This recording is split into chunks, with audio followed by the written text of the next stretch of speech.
The number 2 seeded team from the Heather Curling Club, skipped by Dean Dunstone, defeated defending champion, the number 1 seed from the Assiniboine Memorial Curling Club, Brent Braemer, in the first game of what has become a 2-game final.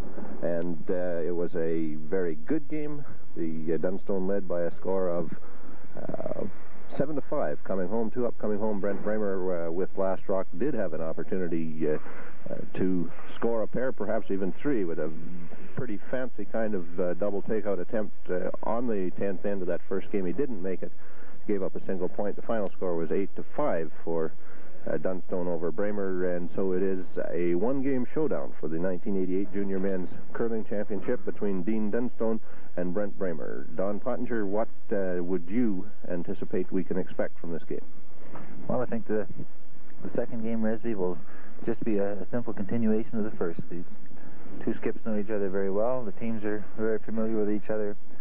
They know that this is it, and I think that we're going to see a kind of a cautious approach on behalf of both skips, especially for the first few ends. This morning there was nothing particularly fancy. It was just up and down the sheet, and a couple of opportunities arose for deuces, and I guess maybe the turning point in the game was on the 9th end when Brent Braemer, trailing by 1, missed a wide open hit on his first shot, which allowed Dean Dunstone to split the house, and on his attempt to hit and stick to salvage the single point and tie the game, Brent Braemer hit and rolled slightly away from the center line, giving Dunstone a single point and a 2-up lead coming home. And either one of these guys would be hard to catch if they get 2 or 3 up. I think it's going to be a conservative match.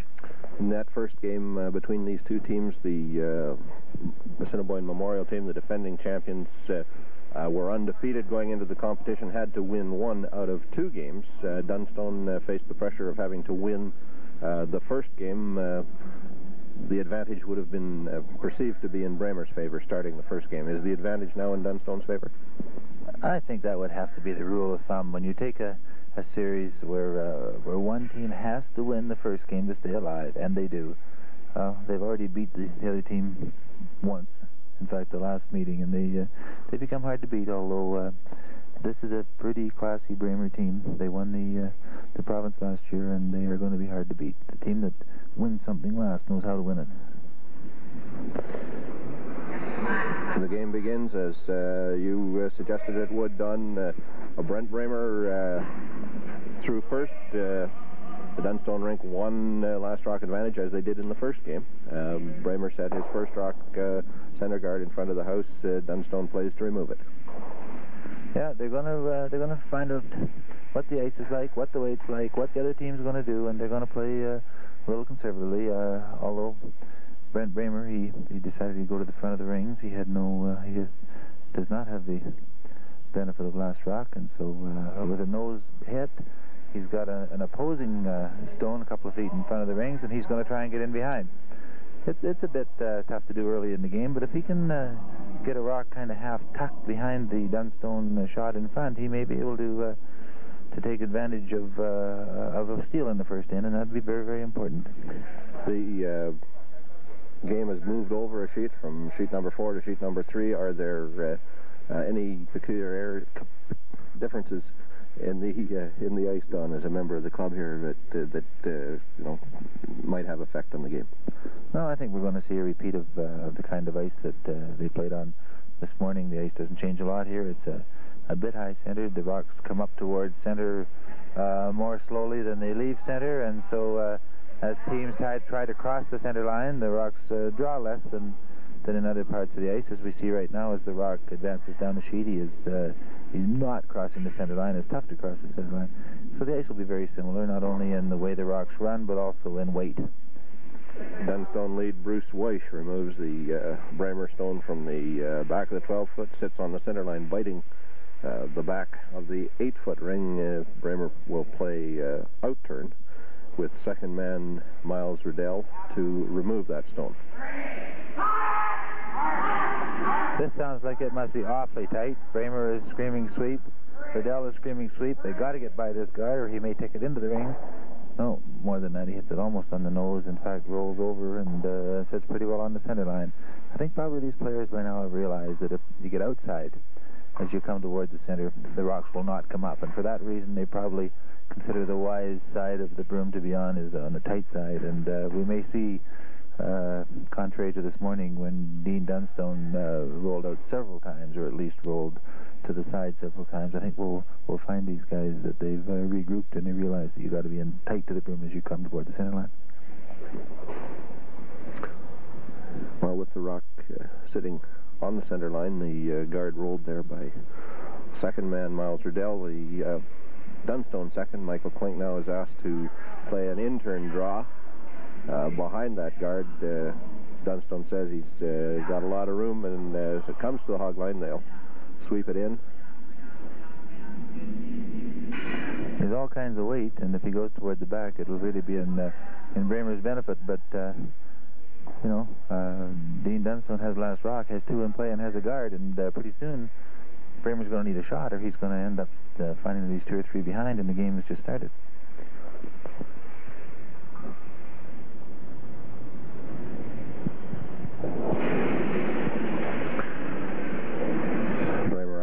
Second man Miles Riddell to follow the Klink draw, an in-turn draw, to the face of the 2 Dunstone rocks sitting in the back of the 8-foot ring. It looks like a dandy. Very good shot. Virtually frozen to those 2-3 lined up the center line. That rock takes away the 2 Dunstone stones. It just does. It leaves Dean Dunstone the only option of drawing down there and starting over. He's got the guard in front, but all of a sudden, instead of playing to the house, he's playing to the 4-foot, and there just isn't room for all that many rocks between the Braemer counter and the button. So second man Michael Klink will play the in-turn draw, a duplicate of his first shot on this first end of the game. He's throwing it a little lighter than the first one. Comes across and wrecks on the guard, rolls away, leaves 2 guards off center and a hole. I think he just slightly underthrew that rock. They were on it early. It only really got to the front 12 or maybe the front 8, and combination of a little light and maybe he turned it in a little bit. Just didn't work out well at all for the Dunstone team. In fact, Braemer now has the opportunity to put up a guard almost anywhere in front of the house near the center line, and he's going to cause Dean Dunstone to have to clear some garbage.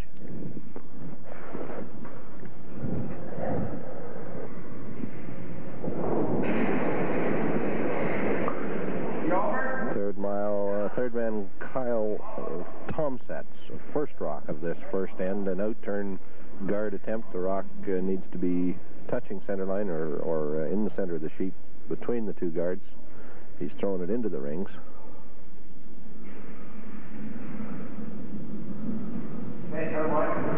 Draws to the button, lies 2. Dunstone now will play hit and roll to the corner of the 4-foot behind one of the guards. Well, that rock would be much better shorter. It offers Dean Dunstone the opportunity of making a double, ending up with at least 1 or 2 rocks in the house. Whereas if the rock had been out in front, it would have been far more troublesome for Dunstone. But we are in the first end, and getting your weight accurately on draws or guards is difficult this early. Darren Grierson, out-turn hit attempt up the center line. Had a little bit of trouble in the earlier game with starting some of these center line takeouts a wee bit across.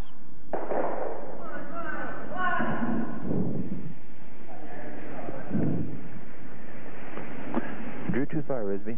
He had to catch a shot rock on the outside if he was going to remove both of them. He had to catch it more on the outside than he did. I'm not sure that maybe Braemer isn't sitting 2. He really does need a guard this time, because the way the 2 yellow Braemer stones are sitting, if Dunstone gets an opportunity to go through that hole again, it's a fairly easy double. So a guard here is very, very important. If Braemer can execute the guard in the center line, there is the opportunity later in the end perhaps to come around the outside and tap back that Grierson shooter that rolled over to the T-line area. We're not sure if it's second or third shot from our vantage point, but certainly it's a completely different end than the opening of the first game. It definitely is, and Brent Braemer just said the line is perfect, and so I think he's happier with this guard, although they want to get it across center. That is a good shot.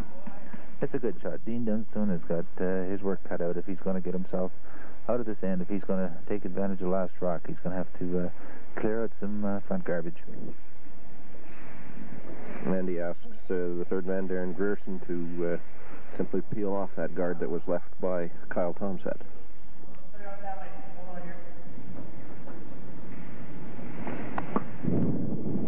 He'd like to play it across the face of his own short rock, because in the off chance that he makes contact with the front rock, he may have the opportunity of pushing his own rock somehow into play. So he's going to play firm weight, try to hit the rock on the outside, the broom side, and at least clear it out, and maybe even clear out some other front rocks with it. The out-turn hit attempt by Darren Grierson appears to be riding the center line.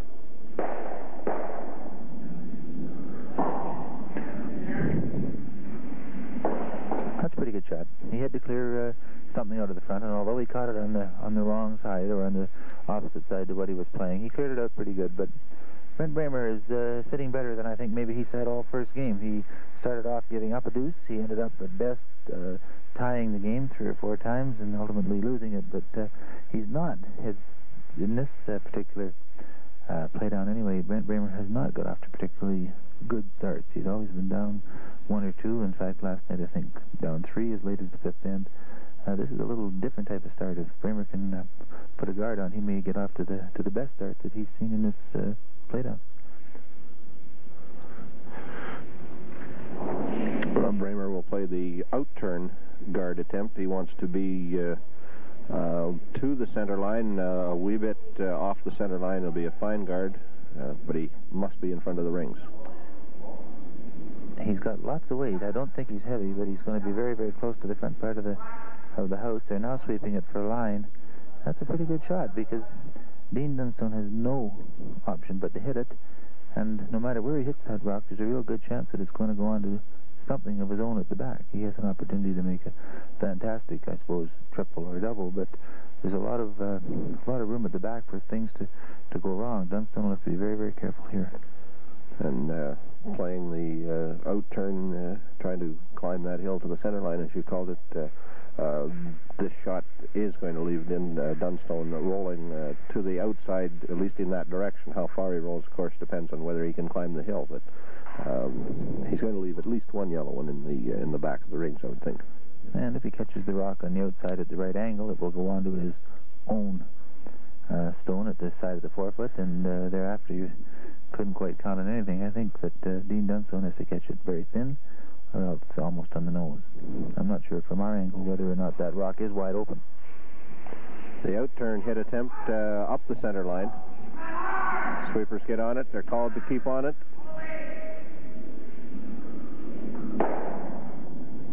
I guess there was lots of room. Again, he came across the center line and lost the rock going across that rock. In the earlier game between them, he had trouble getting to the face of the rock. So, well, I think, like I mentioned earlier, Resby, I think you'll find they're going to guard against that. They spent the whole game this morning fighting the center line, and I think they'll probably narrow the broom down and make sure they're into it and get across to these hit attempts at the center they're trying to make. They got good sweep. I mean, they can hold rocks fairly straight, so it doesn't seem very practical to be outside and not allowing your sweepers to do anything for you.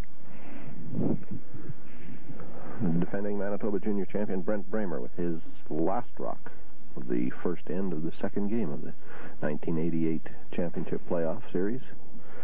Needs to duplicate the earlier shot, perhaps a little shorter than he was, but a guard puts him in a very good position to steal on this opening end. He looks a little lighter. He's hollering sweep. Sweepers are hard on it. He's shouting encouragement from behind the rock, and now I think he realizes that rock has to draw a little.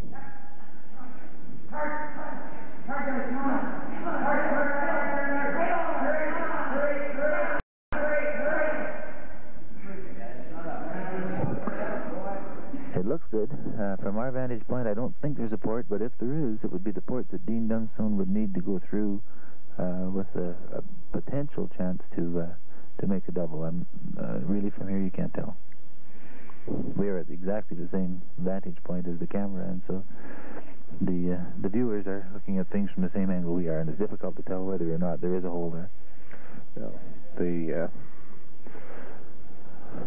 My guess would be there's room for a rock to pass through down there. Whether or not the angles are right once it got through, if it got through, is an entirely different question. The option, as Dean Dunstone points out, is to play draw to the edge of the 4-foot circle. He would have to be full 4-foot sitting on the tee line to score a single.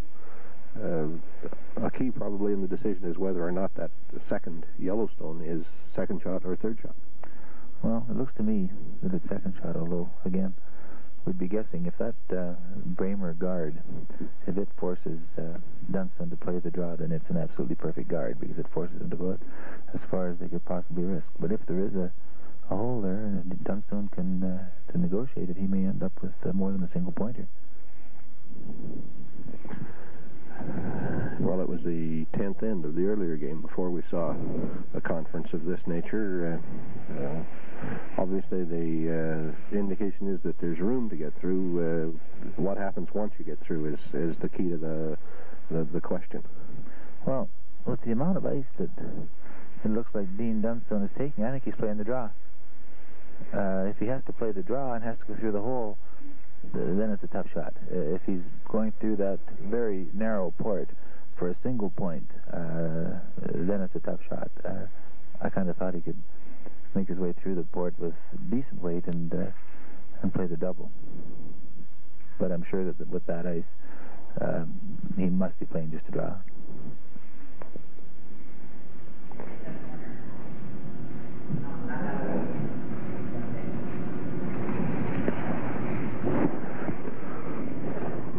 Dunstone is not exactly sure of the ice. He widened the broom out a little bit when he was in the hack. He throws the in turn. It's certainly more than draw weight. It comes to the front of the rings. It is through the port. And it's a great shot. Executes the port to score a single, a really good shot, given the situation. Brent Braemer shouts down how many. He's informed that Dean Dunstone got one, and so although I'm sure he would have preferred to steal, he must be relieved to get off to this kind of a start. Start the game without last draw, give up 1 point in the first end. You really can't count on much more than that.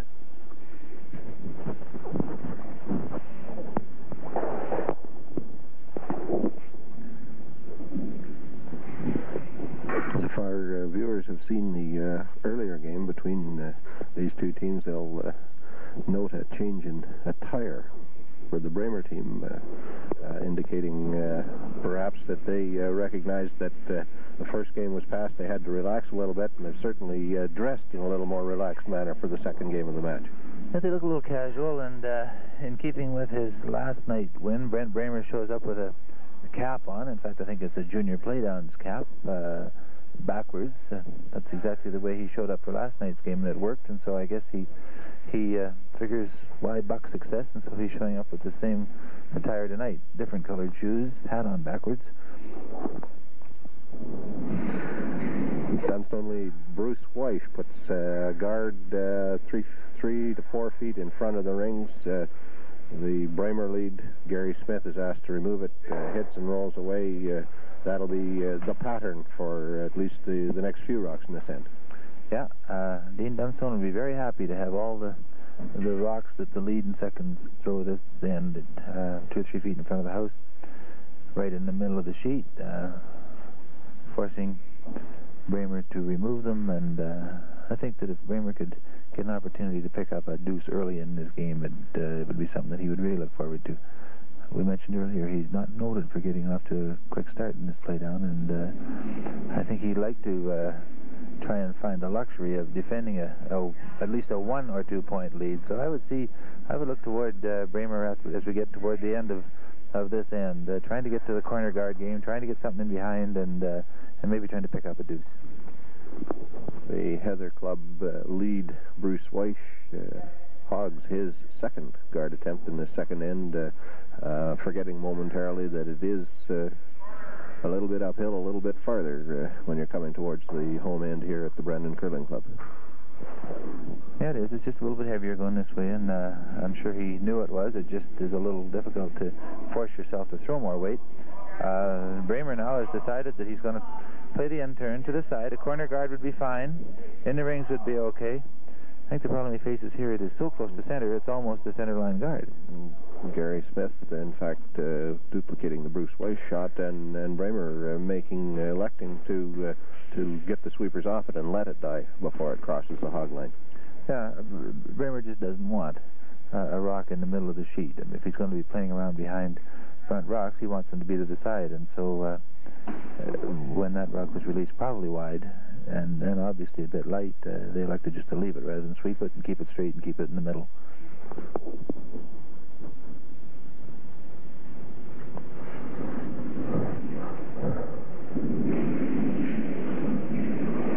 Second man, Michael Klink, with his first rock in this second end. He's been asked to put a center line guard 2 to 3 feet in front of the rings.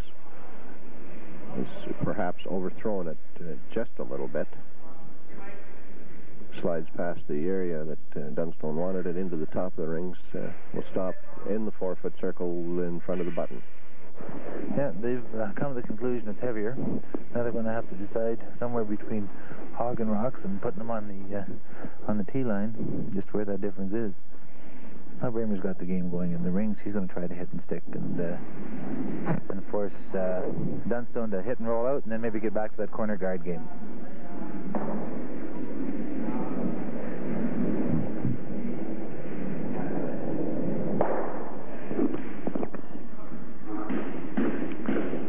Riddell, with his out-turn hit, just rubs the edge of that Dunstone rock and leaves it in the back corner of the 12-foot biting. Dunstone back to the front of the rings to put up another center guard. Yeah, Dean Dunstone couldn't be disappointed with that turn of events. He ended up with a rock delivered by Michael Klink that was deep, was in the house. Instead of hitting and sticking, Braemer ended up touching it over to the side, and now Dunstone's got a rock in the rings and the opportunity to put something up front. He'll like it.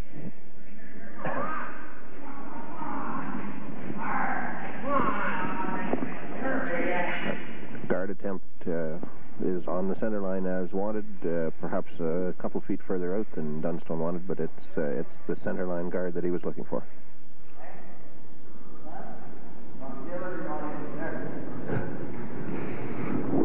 As far as Brent Braemer is concerned, there are only two options. Both of them are hits. One is to hit the shot rock at the side and stick. The other one is to peel the front rock.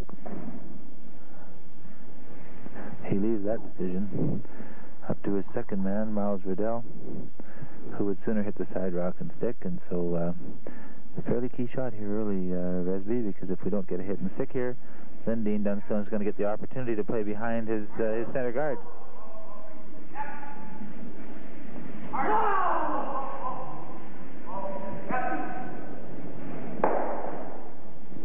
Pretty fancy shot. Hit and roll from the outside to almost the center line, the back of the 8-foot circle. Dean Dunstone, no question, obviously he will hit. Remove that rock. Which way does he want to roll off that, Don? In behind. I think he's got room to roll in behind.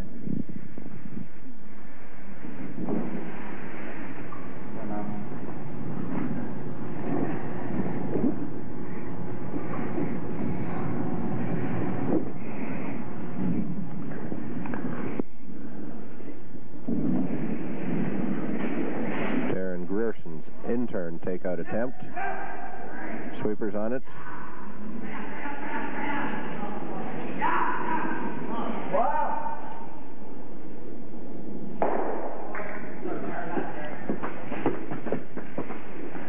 It's a good shot.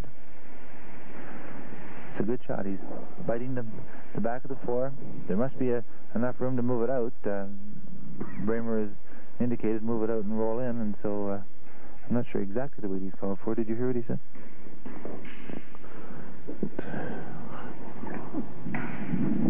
It's in that area where it's got to be fairly gentle weight to get it to come to that center line. He's playing up toward the center. He only has about 6 inches of ice, but I would be surprised if they're playing much more than just bumper weight, hack to bumper.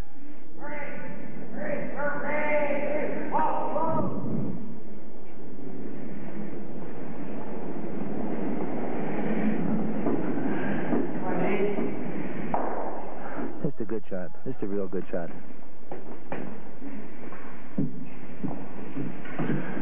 So Dunstone gets the opportunity again to have his third man, Darren Grierson, hit and roll in behind the long guard. They should know the ice by now, Resby.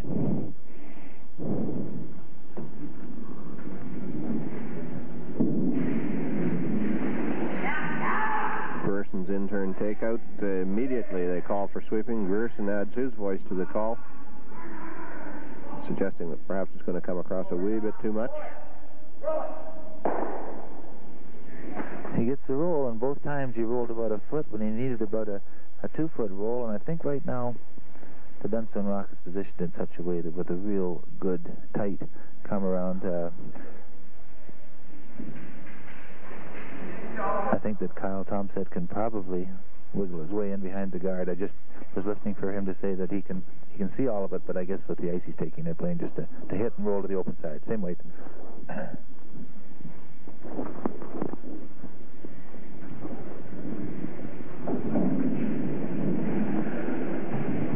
In-turn from Kyle Thompson. Not excessive weight, not the weight we saw them play in the earlier game. He'll tap that one back. And it's an in-roll off it. It was obviously wide open. A very, very good shot. That is just a great shot. He must be almost dead behind the long guard. He's just at the back of the button. He's in a position where Dean Dunstone just doesn't have a lot to work with. He's going to have to be very, very tight to the guard with weight that's within a foot or two of being exact.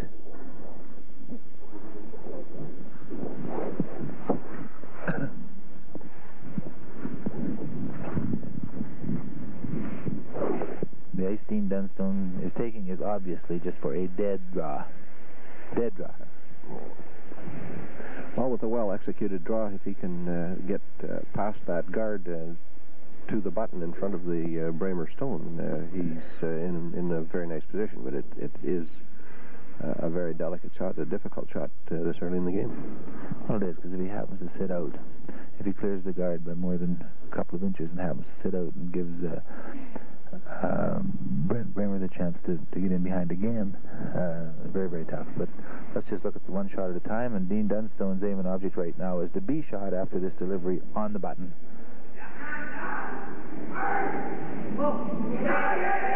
Very, very slow turning in-turn will probably draw us to the maximum.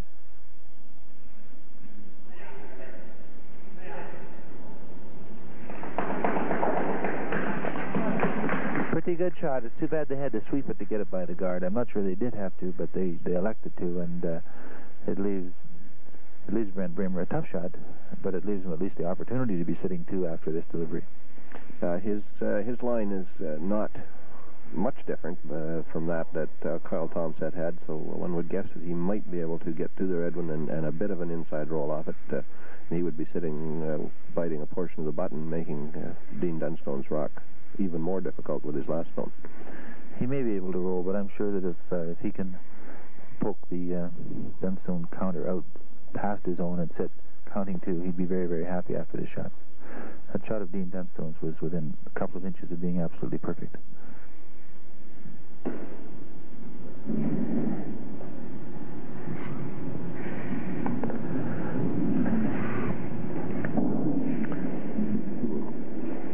Brent Braemer with the in-turn tap-back attempt.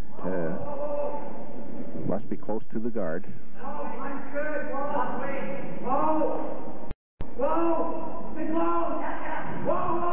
It looks to me like he's going to be very, very close here.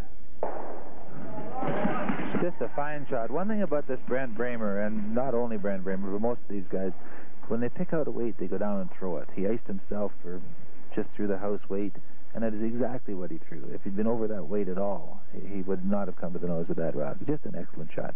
Excellent communication among the team members on that shot, too, Don. You're right.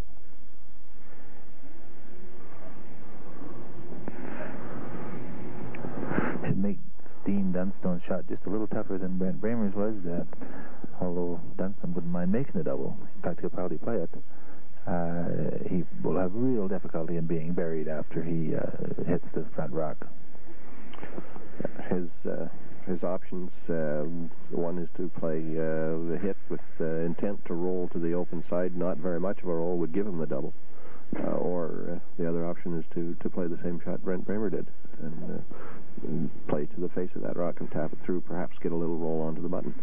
Well, he can't be real heavy because in fact, he just said as he sat in the hack to throw a stone, I heard him say, "I'll just throw about hack," and so he is just going to try and cozy around the guard and tap the front rock back through the rings and sit somewhere in front of Braemer's second shot stone. These are very, very tough shots because the ice just runs so straight.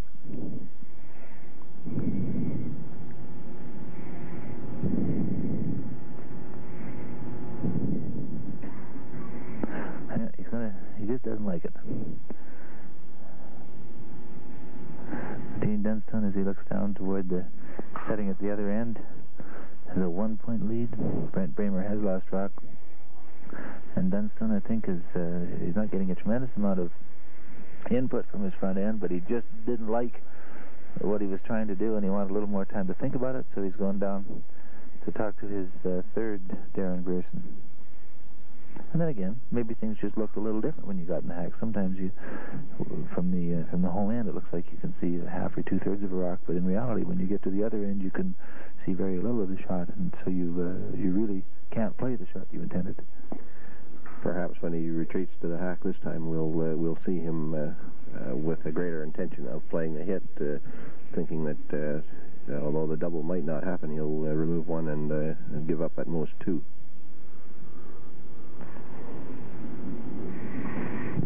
It's too bad we went right behind the sheet because it is impossible to tell how much of the front rock, or how much of the back rock, rather, he can see. By the way they said, I would say that he can probably see about 3/4.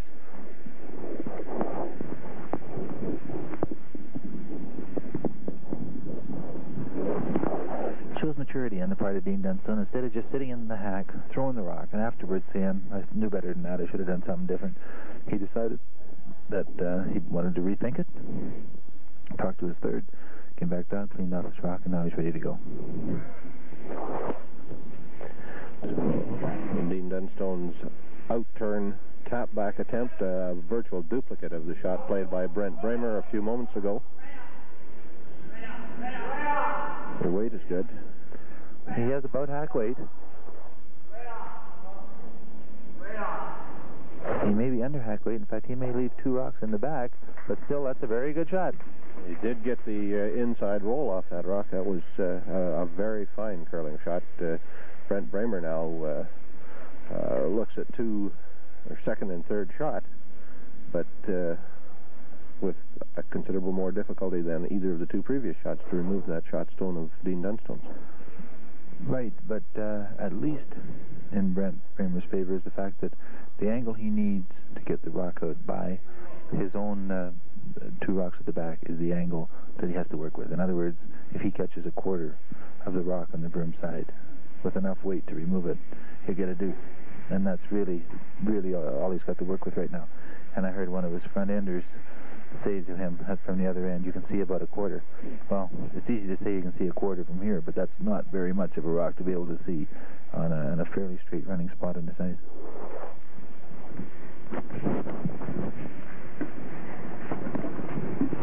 We said it all morning, Resby, and we'll start saying it again. This is a very, very key shot. Giving up a steal to 1 here would be put the Braemer team in a tough situation. If he can make this shot, score 2 or 3, a very real edge would swing to their favor. They're not touching it. It looks like it's well out. I'm not sure it's going to come up enough to touch it, although they're whispering to it. There it is, folks.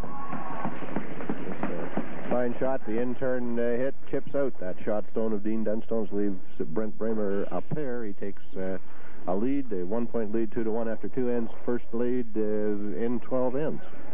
Just a great shot. You know, the kid went down and he threw not cozy weight, not just tap it over and sweep it out. He threw almost normal hit. You could see a quarter of the rock. He went down, took the ice, and caught probably all he could see of it, and ended up getting a deuce, and that is a very, very big deuce. 2 great shots that he made himself. It's interesting to watch, even though this is a provincial final, and one rink is going to be going to Vancouver later this year, a couple of months from now, and the other rink is not. When Dean Dunstone made his last shot last end, I heard Brent Braemer passing him saying, "Good shot," and as they go back down to the end to start the third, they're talking about what's going on. They probably know each other from so many other movies that this is just like a club game.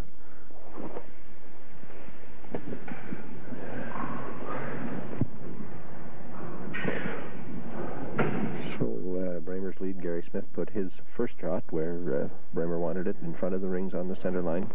The lead of the Dunstone team, Bruce Weiss, has been asked to remove it.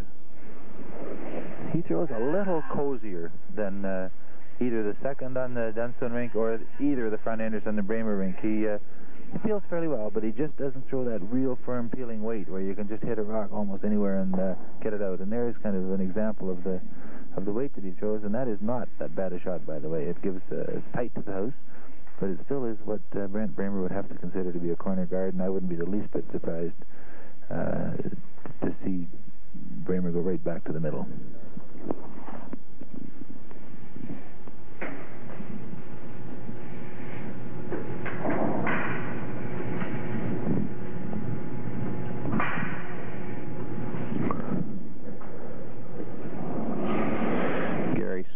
His second shot of this third end. Brent Braemer's asked him to put the guard a little closer to the rings than they've been playing through these 2 games. Don, why is that?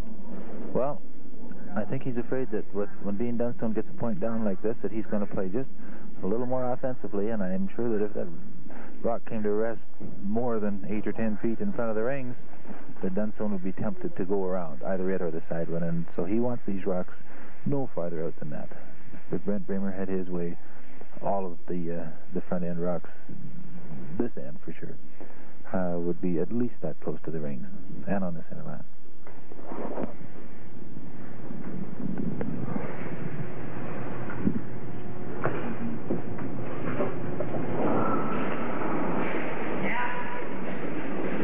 Bruce Weich with his second shot plays in turn this time. Dean Dunstone asking him to run it across, perhaps remove both of the Braemer stones.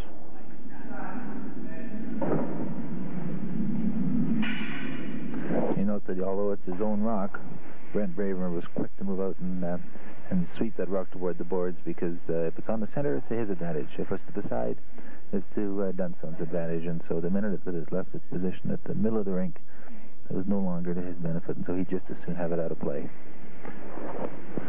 Miles Riddell, an in-turn draw. Braemer has asked him to replace that center line guard. No sweeping action. They get on it as it approaches the hog line.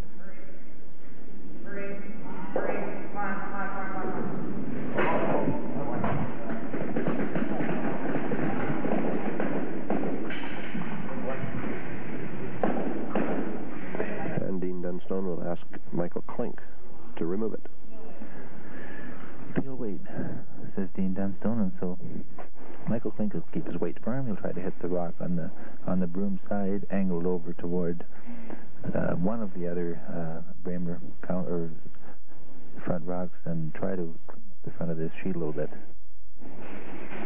He has good firm weight. This kid throws good peel weight.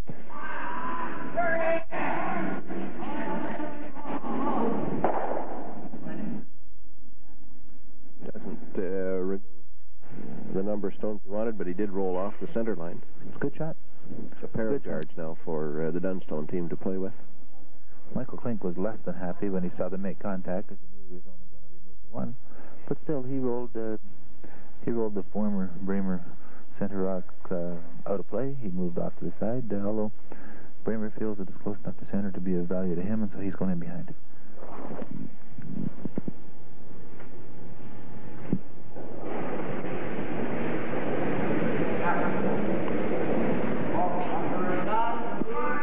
Riddell throws the out-turn draw up the center line. Sweeping called immediately. Must have got across the center a little quicker than he wanted to. Well, Brent Braemer said lots of room as soon as it came out of his hands, and then thereafter it was just hurry, hurry, hurry. And actually he hits the guard half of it, rolls toward the middle, and that is just a real good shot. His foot didn't get the original plan executed, but replaces that center line guard, and again we thank Reed Lombard for showing up with the hot coffee. We definitely do. It's not hot out here.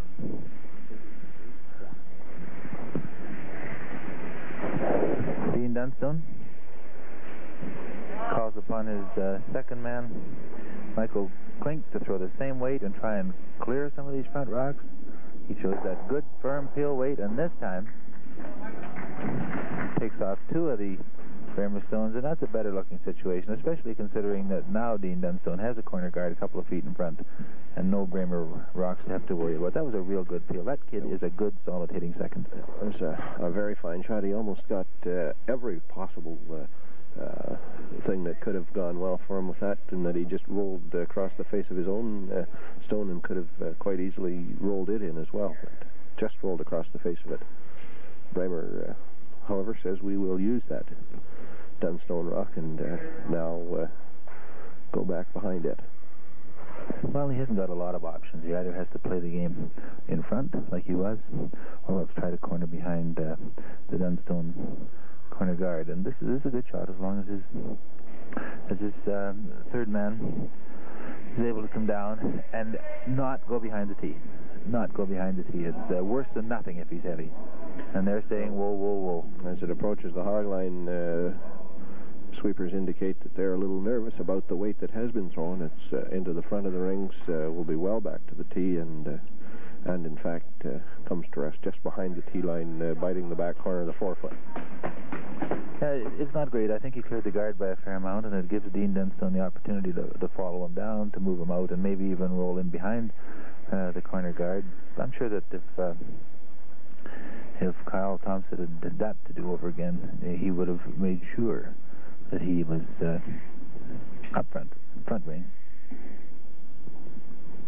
But keep in mind, we're playing the third end. This is the downhill drag, so to speak.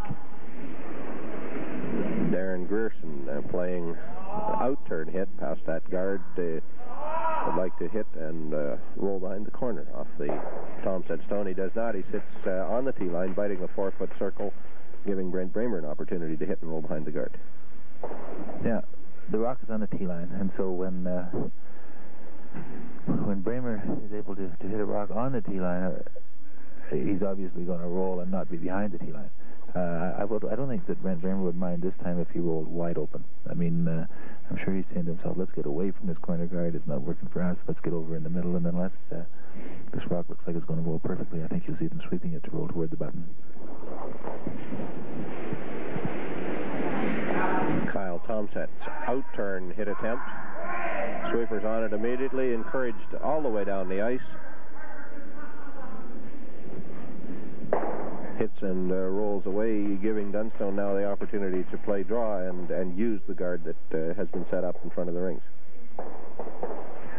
Kyle Thompson must have been fairly tight there. His weight was good and firm, but it was hurry, hurry, hurry the minute it was out of his hands, and he's got real good sweep. I'm sure they can do as much to keep rock straight as anybody out here, and yet he only got about a quarter of it on the inside.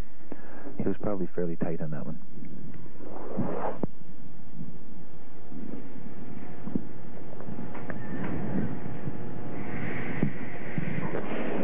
Grierson with an out-turn draw, the target broom pretty much on the center line.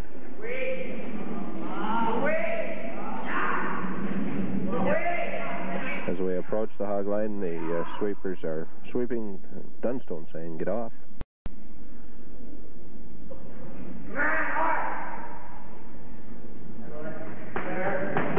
That rock was about perfectly thrown. When you have when you try to bury behind a corner guard, which is as short as that one, maybe 4 feet in front of the rings, if you have to sweep early, you'll cause the rock to go straight enough that it just won't bury. Whereas they didn't have to sweep that rock till the last 3 or 4 feet in an attempt to bury it, and so he probably got as much curl out of it as possible.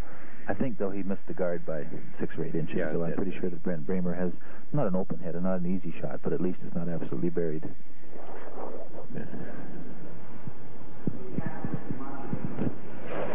Braemer says to third man Kyle Thompson that you can't see too much of that target rock. Asks for a wee bit more ice.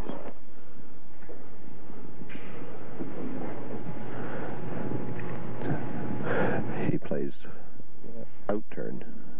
Wait to tap it back, tap it through the rings, and roll over to the center line.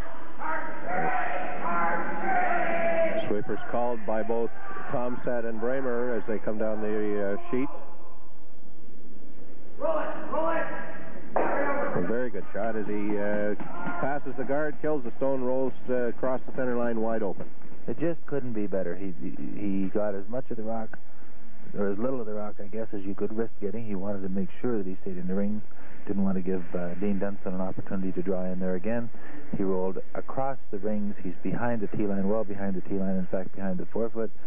If Dean Dunstone is going to roll for cover off that Braemer shot, he is going to be well toward the back of the house. It's just a great shot. This kid is here to play.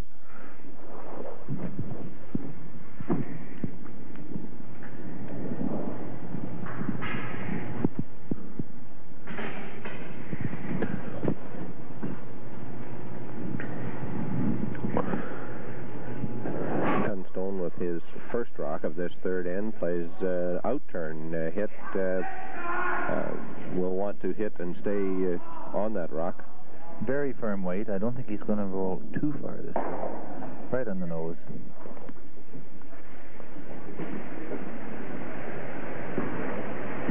Dean Dunstone shows real firm weight when he is playing open hits.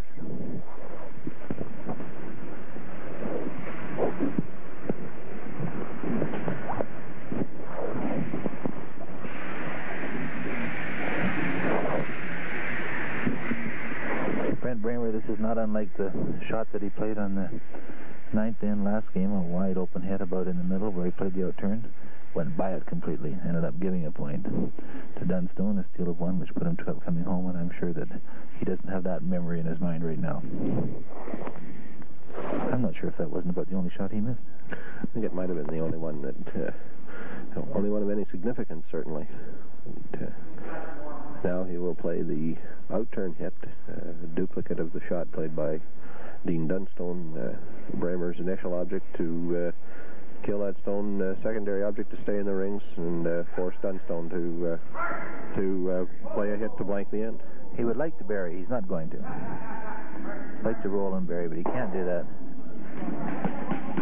This team, you know, kids this age, I think that the momentum swings a little bit and feelings swing and attitudes swing, but I would say right now that this Braemer team is as alive as they've been today. They lost the opening game.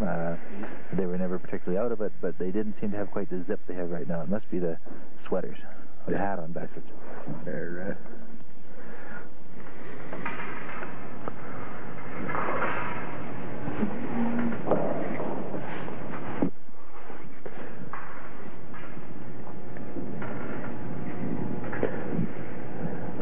Dunstone with his final rock of the third end, an out-turn hit attempt. His object to blank the end, go to the 4th with last stone, sweeping all the way down the ice. And he stays for 1. The game is tied at 2-all after 3 ends. Defending champion Brent Braemer has last rock in the 4th end. Well, neither team can be particularly disappointed, but Brent Braemer lost the toss, gave up a point in the first end, got 2 in the second end, gave up a point in the third end, and you would have to say that if you lose the toss and end up tied up after 3 with last rock, you've accomplished your mission to that point. Now, Dean Dunstone's obligation or opportunity, or however you want to look at it, to somehow get this thing back out of sync. He has to steal a point, get a deuce somewhere, and Brent Braemer, of course, has to hang on to that last rock, count on the even ends, count more than 1, some of the even ends, and so I would go so far, Resby, as to say the game is on.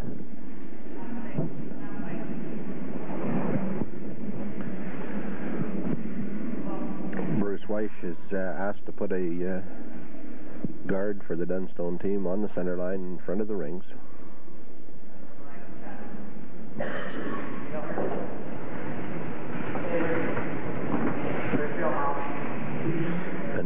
Braemer asks his lead man, Gary Smith, to peel that guard away.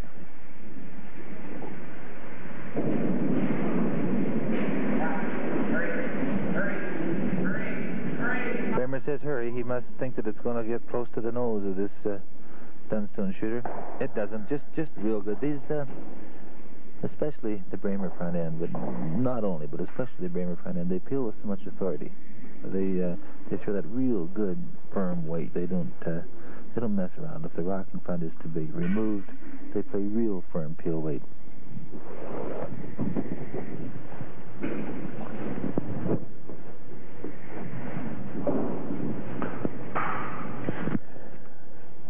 Dunstone has gone to the intern side, has asked lead man Bruce Weiss to play again the center line guard.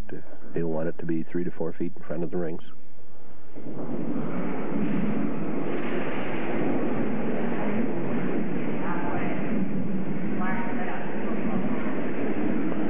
Just a bit more weight than he had on the first guard attempt.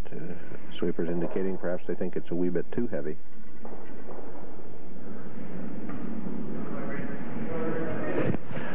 It's a bit heavy, but still it's in front of the rings, and I don't think from that rock that Brent Braemer can hit and roll in, so that's a pretty good shot. They'd probably prefer it a foot shorter, but that's getting pretty technical.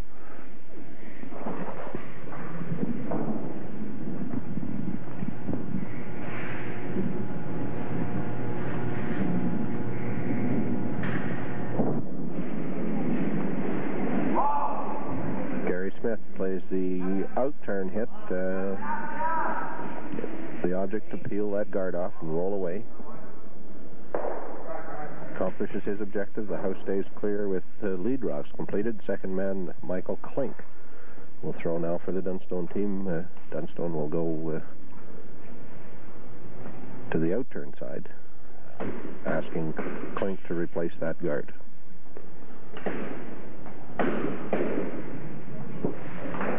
Michael Klink cleans off the rock. It is cleaned off.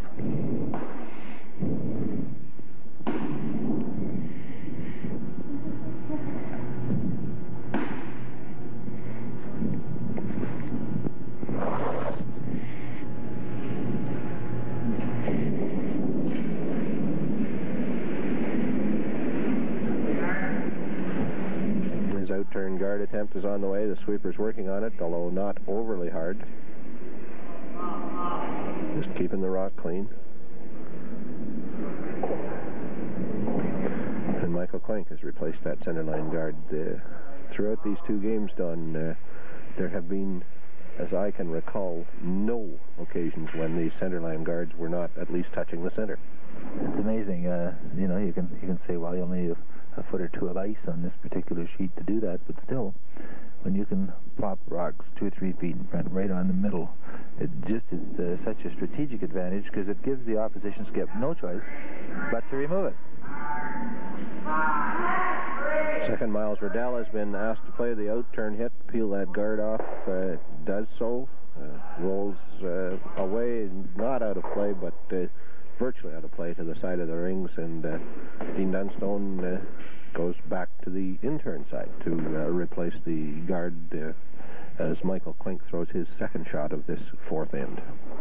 You can see just how little the rocks draw towards center. In order to put a rock in front of the rings on the center line, Dean Dunstone is giving less than the total 4 foot as far as ice goes, and so they don't, even guard weight, it doesn't draw 2 feet as you approach center.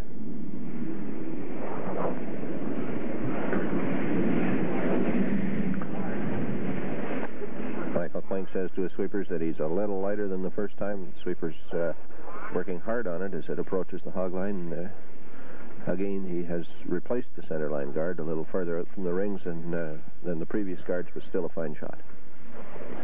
Yeah, I'm not sure if it's a little early. I imagine if it was maybe the next shot or one of the thirds, maybe the third's last shot, Brent Braemer would be tempted to get in around behind something that long, but as straight as it is, and with the game tied and with last rock advantage, I think that he's content to play the game out front, keep it clear, take an opportunity for 2 if it comes along, and blank ends would just suit him fine. Miles Riddell again will throw the out-turn peel, same shot he threw on his first rock. a little farther out from center this time, but again peels it, rolls away. Nothing in play except the one Braemer stone sitting about 6 or 8 inches away from the wall, so it virtually is out of play, and Dunstone will ask his third man, Darren Grierson, to play centerline guard with the out turn. Again, he takes only about 1.5 foot of ice, and that is sufficient for the rock to move its way across toward the center line and stop on the center line.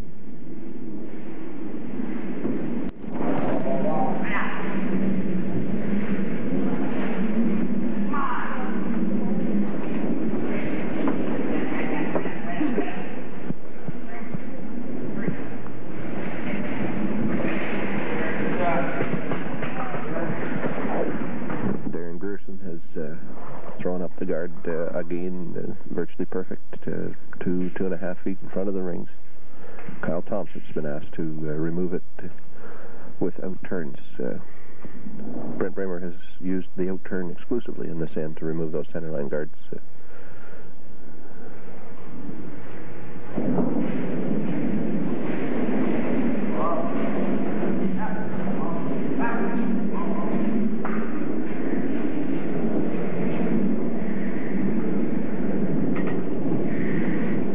It completely. It must be really tricky once you get right towards center, because at least on 2 occasions, as that rock was making its way down, Brent Braemer said, yeah. So he must have thought it was close enough to at least get some of it, but it went right by.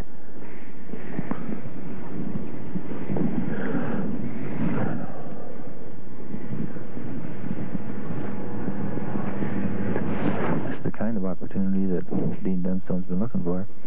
He said putting those front rocks up for the whole end, and with a fair degree of success, Brent Braemer's been peeling them, but finally he gets a miss, which is even better than a nose hit, and so there's an opportunity right now for Darren Grierson to put one somewhere near the button, somewhere behind the guard, and make Brent Braemer's life pretty miserable. As Rock comes into the front of the rings, he rubs the guard and rolls over to the side, wide open.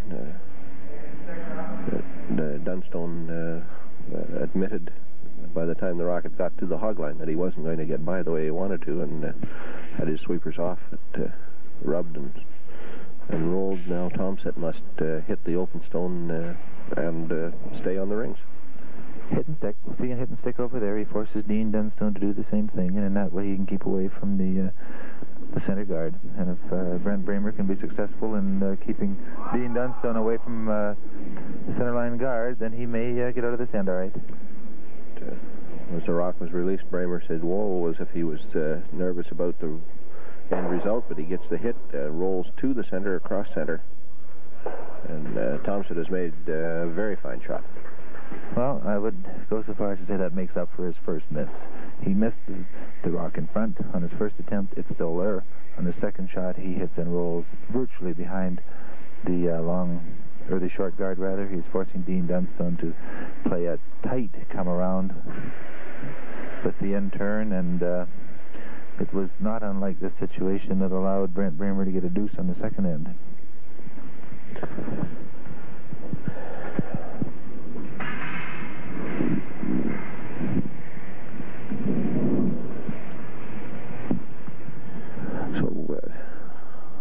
Dean Dunstone from the Heather Curling Club with his first shot on this fourth end, playing in-turn draw. He's got ice outside of the edge of the 4-foot ring.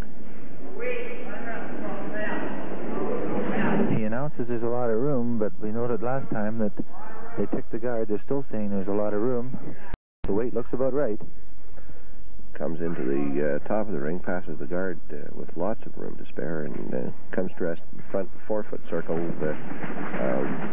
pretty much wide open. Brent Braemer indicates that there's room for him to touch the Dunstone counter through the rings and roll over slightly, and if he does, he could make it very, very difficult.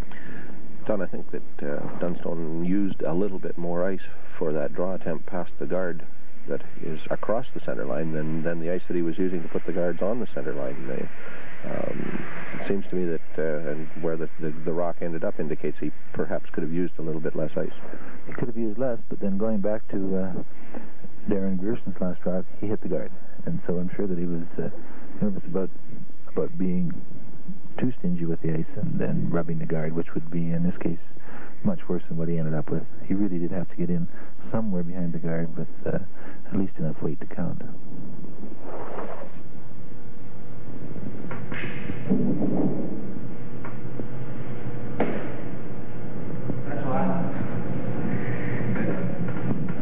It's not very often you see either one of these skips change their ice when they're in the hack, but that's twice this game that Braemer has changed his and Dunstone has once, and so maybe they're seeing things differently once they get down to the other end. And Braemer with the in-turn attempt must pass the guard, which he will do with room to spare, push the Dunstone rock out through the back of the rings, and in addition to that, gets a roll behind the guard. A very good shot. We mentioned earlier, Resby, in the I'm not sure if it was the first part of this game or the last part of the last game, the weight control this kid has. He went down to throw a foot through the house. He threw a foot through the house. And when you throw as true as he does and take the right ice and throw the right weight, that doesn't leave a whole bunch of chance. That is just an absolutely great shot.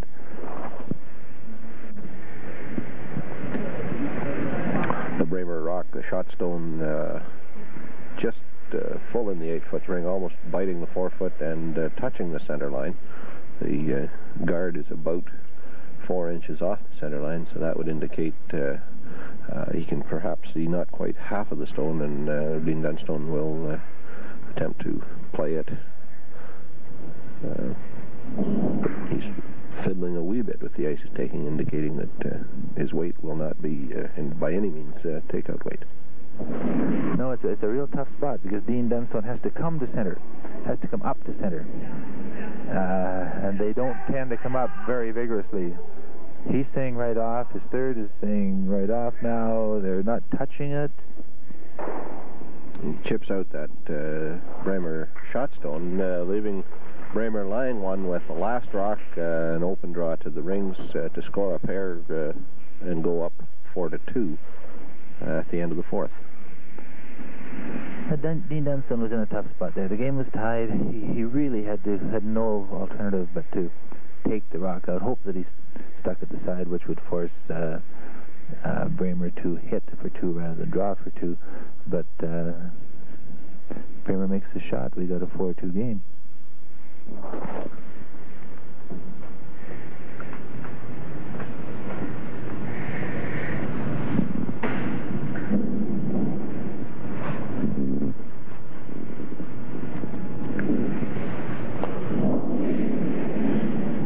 Champion Brent Braemer with his final shot of the fourth end, a draw attempt which must simply bite the rings. He encourages his sweepers immediately, calls third man Kyle Thompson out to help out. They're sweeping hard. It doesn't look that short to me, but maybe it is. Little strategic advantage in not only drawing to the house, but drawing to the 4-foot rings to show that he can do that when he needs to.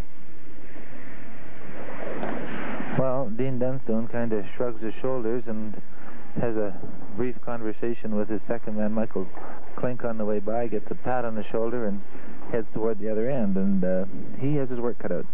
Dean Dunstone has last rock. He's trailing by 2. They're playing the fifth end, and he's up against, gets a pat on the shoulder and heads toward the other end, and he has his work cut out.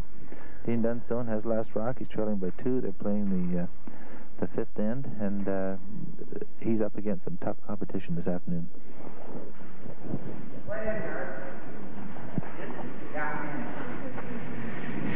And Braemer says we will play in the rings and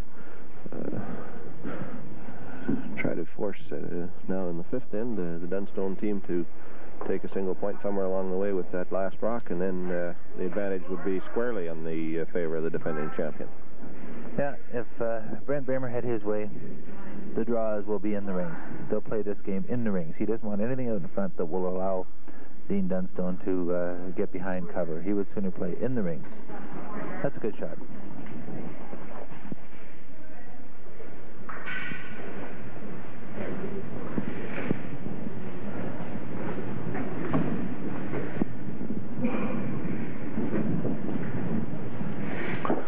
White to remove the Braemer stone. Dunstone returns to the preference he showed us in the first game of playing the hits from the outside of the rings in towards the center. I think that's smart with Weich in particular. He doesn't throw that heavy, and so you should play the straight turn with him, and it showed there. The rock didn't draw that much, and it hung on at the side for a counter. That's a real good shot. Braemer has no choice but to hit the rock to try to stick, and it's at the back of the sheet, so any kind of a roll at all, and Dunstone's going to get a chance to play the corner guard game. So we got Brent Braemer trying to play the game in the rings right now. He'd like a hit and stick here.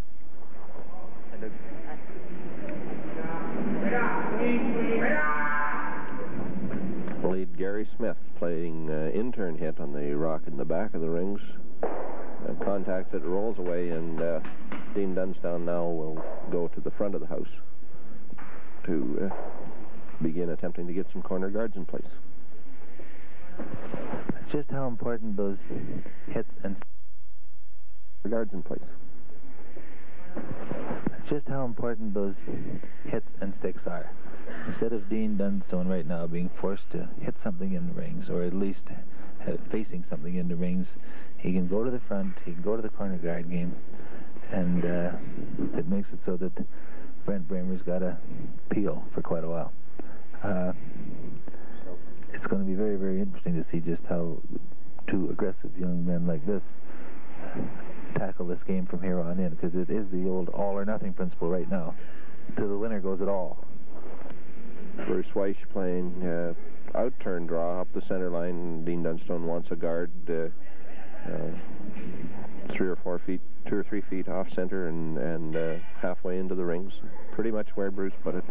Well, it would be better more off center. The reason I say that, Resby, is you have to, on this particular sheet of ice, you have to be far enough off center that when you go to draw around it, you can take ice on the same side of center as the rock is, rather. Because if you take ice the other side of center, they come up so slow, it's rather unpredictable. He'd be better off a foot closer to the boards than he is right now. Braemer asked second man Miles Riddell to remove that Dunstone rock, and he uses the Dunstone preference this time, coming from the outside in. Comes across that rock and rolls away to the far side, but does leave a bit of a corner in place. Well, it's enough of a corner that Dean Dunstone says that's fine with me. We'll go behind that. And of course, if the rock is a foot or two in front, it's not a bad shot. But Dean Dunstone's preference would be to have Michael Klink position this rock near being behind the Braemer corner guard.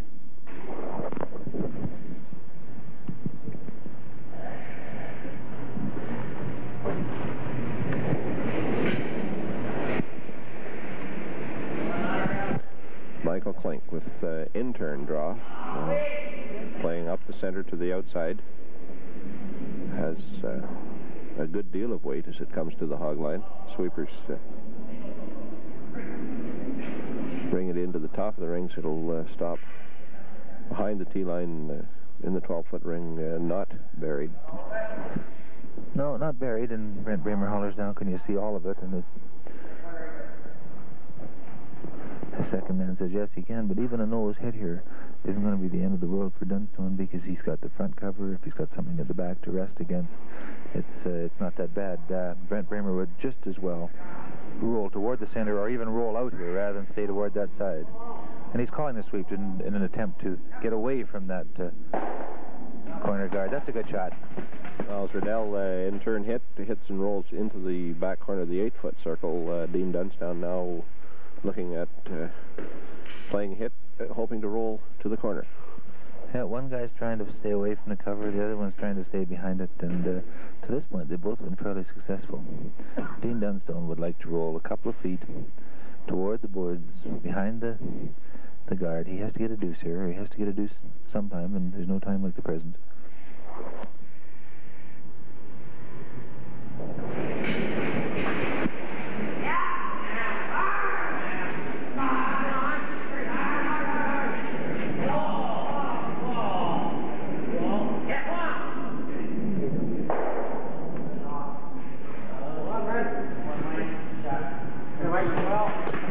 Hits and rolls behind that corner guard. One would guess from this vantage point that it is biting.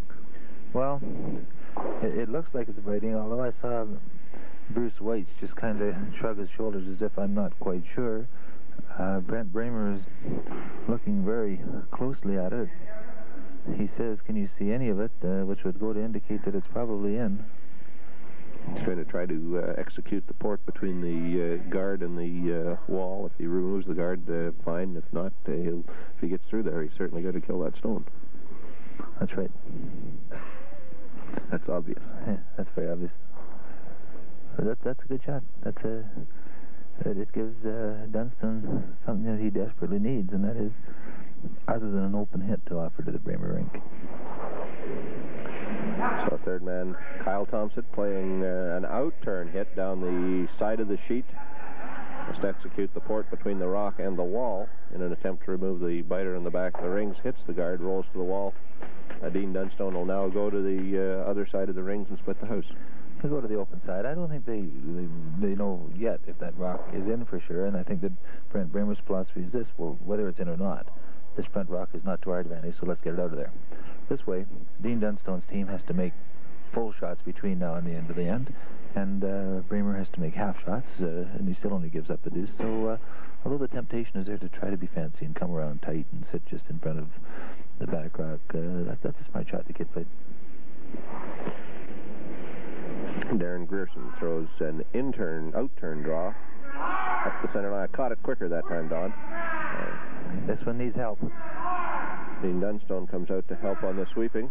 They'll work it as hard as it can, but it will pull up a couple feet short of the rings. Now, Brent Braemer would have to be certain that rock was in before he'd hit it under these conditions, and so he's playing the head, which makes it clear that at least he thinks it's in.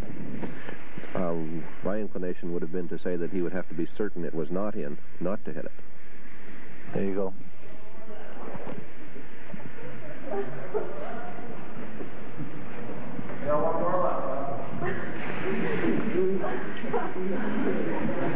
Well, Brent Braemer was going to throw a little early, but he's now decided to let Kyle Thompson throw his second shot of this fifth end.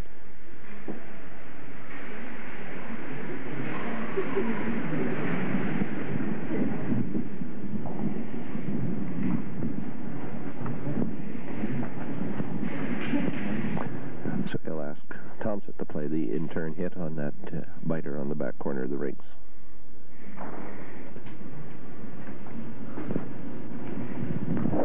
It'll drop really good toward the edge of the sheet. Thompson will have to be firm with his weight here.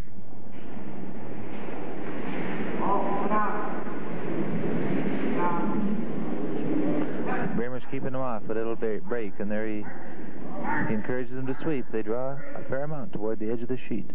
It hits, rolls full into the back of that 12-foot ring. Dean Dunstone will play takeout on that rock.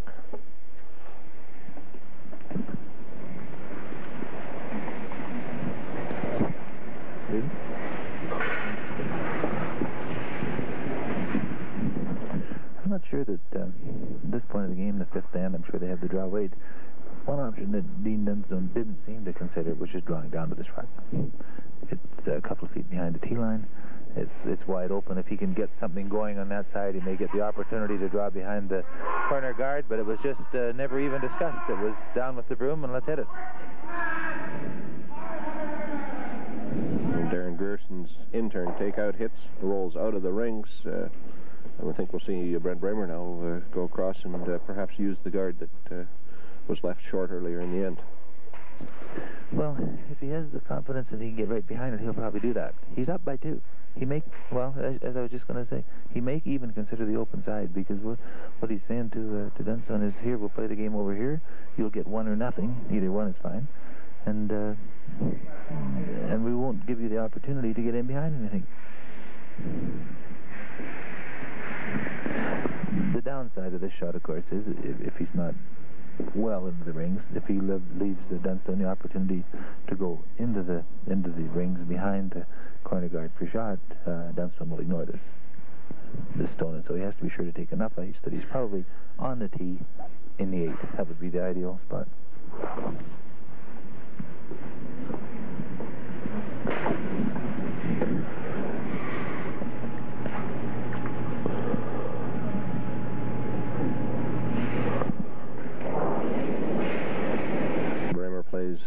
in-turn draw up the center line, going to the open side of the rings. Sweeper's keeping it clean, but not working on it particularly hard. It looks like it has lots. Comes to the top of the rings. Darren Grierson gets set to sweep as it crosses the tee line and is able to sweep it out through the back. Braemer just a little overthrown. Now Dean Dunstone has the opportunity to use that guard. Exactly. That is it. The reason that Brent Braemer went to that side was to keep Dean Dunstone from going behind the guard. The strategy was fine, but like all other good strategy, it functions properly only when you execute the shot.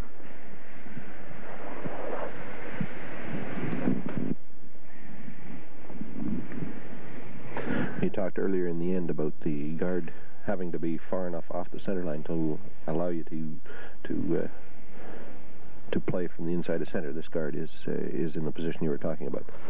Yeah, he's taking ice just on the rock side of the button, so it's going to be moving all the way. He should be able to get this rock really in good and tight if he throws it properly.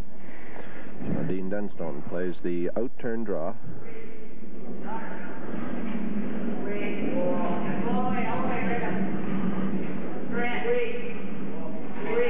He's not getting the swing that he needed to get across to the guard.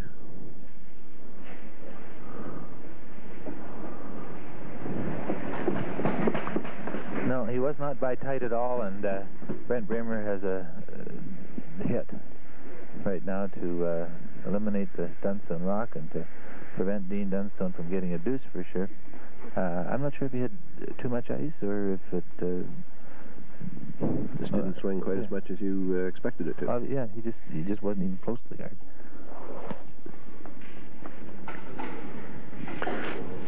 Again, our vantage point doesn't let us assess completely what the line is, but one would guess there might be the opportunity to hit and even roll behind the guard and force Dunstone to draw for a single point.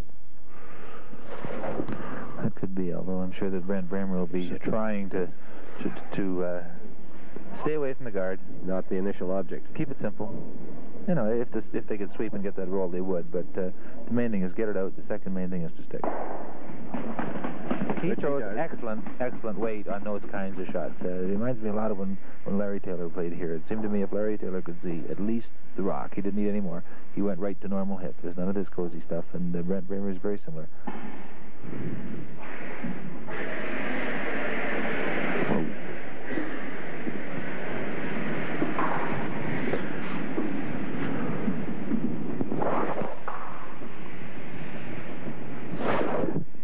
Braemer has to be fairly happy with the way this hand sits right now. Dean Dunstone throws his last rock, and he has to roll about 10 feet to blank this hand. He can only roll one way. He maybe could roll this way, but it would be dangerous. So he's going to have to throw pretty firm and catch that rock fairly thin to blank the end. Out-turn hit. They call for the sweeping, so they can get that roll. And wrong again. Lots of room to make the roll to the short side to blank the end. It is 4-2 in favor of defending champion Braemer team at the 5-end break.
is underway. This is the third rock to be delivered. And the action is happening where Brent Braemer wanted it, in the rings, although now Gary Smith, the lead man with his second stone, rolls out of the rings. Dean Dunstone will go to the front to put up a guard. He'll play a corner guard. He's 2 down, playing the 6th end. He was successful in blanking the 5th, so he has last rock, and he would like to even the score and even end by getting a deuce this time.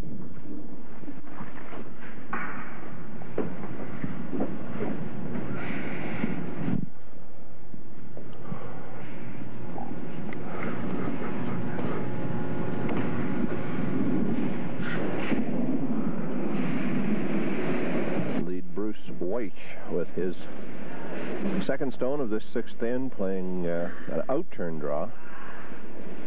Dunstone encouraging his sweepers. White, perhaps again forgetting this is the uphill end, and it does make it across the hog line, but not by a great deal. It's a good shot. It's far enough out that they can get nicely behind it without having to hare the guard. They'll be satisfied with corner guards like that, and on the contrary, Brent Braemer isn't, so he's going to attempt to remove it.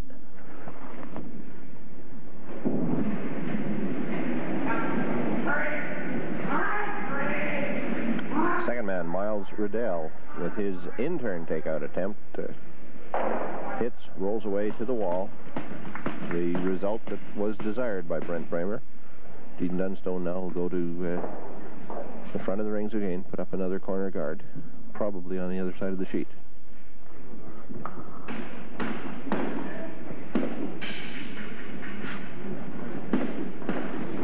We've mentioned a couple of times, Resby, about being a little cool out here. I see that at least one of the curlers has put a jacket on. Dean Dunstone has resorted to the kind of mitts we're wearing. It always seems just a bit cooler out in the rink when there's not enough bodies playing. Michael Klink plays an in-turn guard, again pretty much up the center line, but he plays the in-turn to set up the corner guard on the other side of the rings from the earlier guard. They'd like it about halfway between the hog and the house, probably 2-3 feet off center, and that's just about exactly where Dean Dunstone would like it.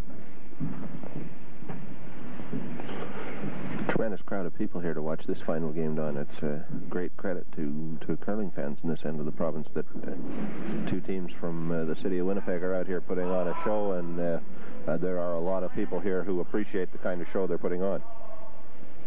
Well, this is just about as good a curling town as there is. Events like the juniors, whatever is played in Brandon with, ranging from Super League through the Bondsville to the playdowns like this, people really support it, and it makes it a treat for the volunteers to work under conditions like that. Miles Riddell hit and rolled away with that guard attempt or peel attempt, and Michael Klink again will replace the long corner guard. Plays the same shot as earlier, in-turn up the center line. I lied. Out-turn up the center line and go to the other side of the rings. Well, you had the center line right anyway. Well, you probably didn't notice, Don, but when Dean Dunstone played to that side with the corner guard earlier, he played from the other side of center. This time he played from this side of center as he did when he came this way with Miles Klink's first shot. That was the basis for my assumption, erroneous though it turned out to be.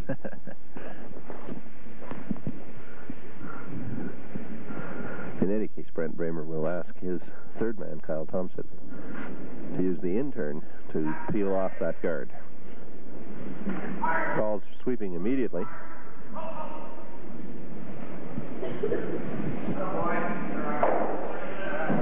They call the sweeping so early on these peels. It amazes me. It's hurry, hurry, hurry. You'd think he is almost to the nose already, and then they catch about 2 or 3 inches of it. They call the sweep very, very early. We mentioned in this morning's game, in one case, I know the rock was not out of Kyle Thompson's hand, and Braemer was calling the sweep. They don't leave anything to chance. They're on it. Well, they're still young, Don. The fact is that some of us have learned that occasionally the skip has to panic in order to motivate his sweepers to do any sweeping, and you have to. These guys are using the same technique, only they're doing it automatically. No, the difference is they like to sweep. We like not to. Darren Grierson plays an in-turn guard attempt. Sweepers bring it up to the hog line. It will come to rest where Dean Dunstone wants it, off the center line and about halfway into the rings. It won't need to be much closer to the center before Brent Braemer will be tempted to slip one in behind it and try to go 3 up rather than 2. I think he had that inclination right there. The hesitation there indicates that he was tempted, resisted the temptation, is asking third man Kyle Thompson with the out turn to peel off the guard.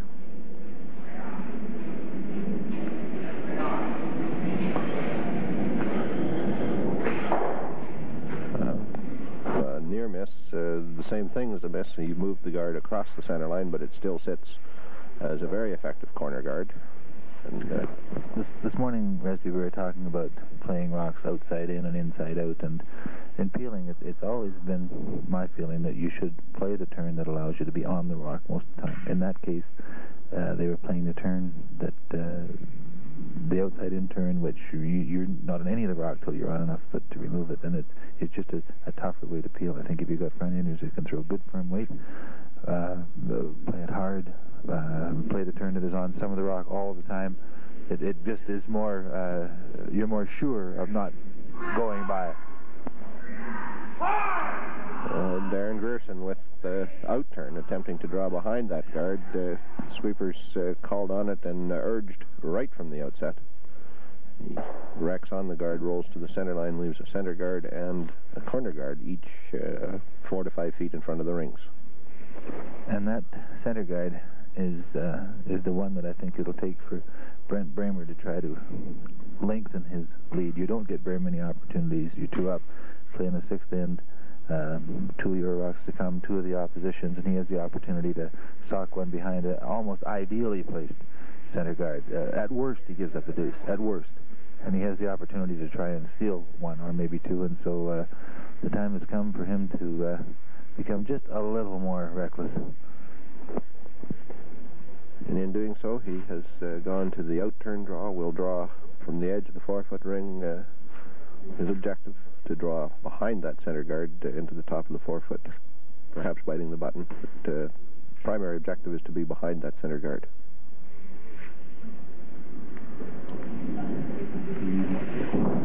I'm not sure they've had the opportunity to play many out-turn come-arounds this game, and I wouldn't have been surprised to see him go with the in-turn. I think they knew the line better.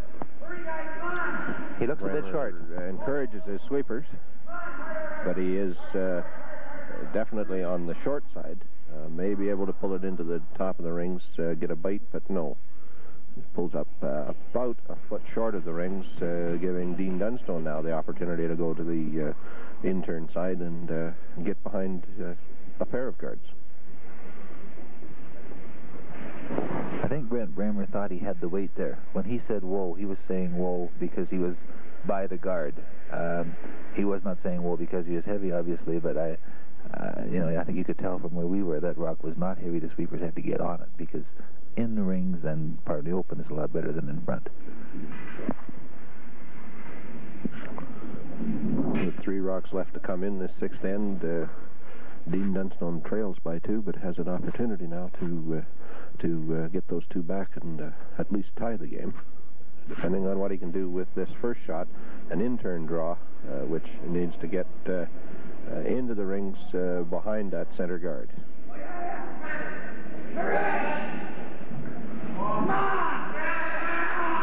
He must be very, very, very close to the guard.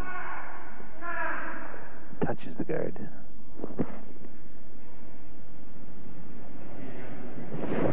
Just a sweeper's nightmare. They knew the weight was there, yet they knew it was close to the guard. They couldn't sweep because he had the weight, yet they had to sweep because he was close to the guard, and it turns out he just got the worst of everything. He got the tick, which put him off direction, and instead of going over behind a an existing corner guard, I think he sits pretty well in the open. Pretty well wide open, giving Braemer the opportunity to play an out-turn hit on an open rock, and in fact roll to the button behind a pair of guards with a decent roll to the center line. Brent will be in excellent position to steal a single point and go up 3.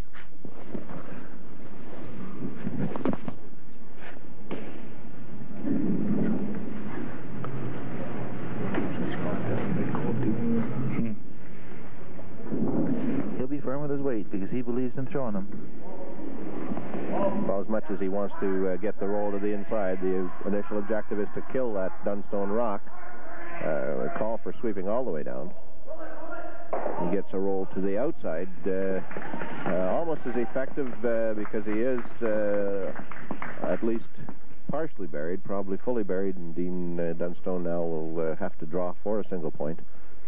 Has to be full in the 8-foot circle to score that one, and if he can do it, he will still trail by a point and give up last rock to the defending champion.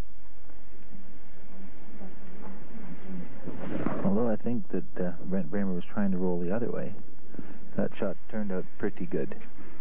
Dean Dunstone has to draw fully to the 8, and if he's successful in doing that, he's still 1 down, playing the 7th without last rock, and so I think that the time will have come for Dean Dunstone to pull out all blocks and start getting a whole bunch of garbage in place. Dunstone throws the in-turn draw attempt. Sweepers have to get on it. I think they're a little worried that perhaps he hasn't got quite the weight needed on this uphill end of the Brandon curling club. It looks short. In fact, he has pulled up in the 12-foot, despite in the 12-foot, gives up a steal of 1 to the defending champion team from the Assiniboine Memorial Club, which now leads by a score of 5-2 after 6 completed ends, and with the 3-point lead, Braemer is very much in the driver's seat as we go to the 7th. Well, they're very closely matched teams. The game this morning indicated just how closely matched they are, and this afternoon there's a slight reversal of roles, but these two teams are just, I'm sure that if they played 10 games, they'd probably be 5-5. This Braemer rink at the present time just has a little more momentum. You can just feel it by watching them. They're playing with a little more enthusiasm, and no matter what age you are, it's easier to play with enthusiasm when you're up a couple, but I think for 17 and 8-year-olds it's increasingly easy. They are going to be very hard to catch. The Braemer team will play in the rings. Temporarily in the rings. But with the draw being on, in this case, the pro side, heavy rather than light, Braemer sweeps it through. Dunstone asks his lead man, Bruce Weich, to put a guard in front. They'll try to get something going again this end.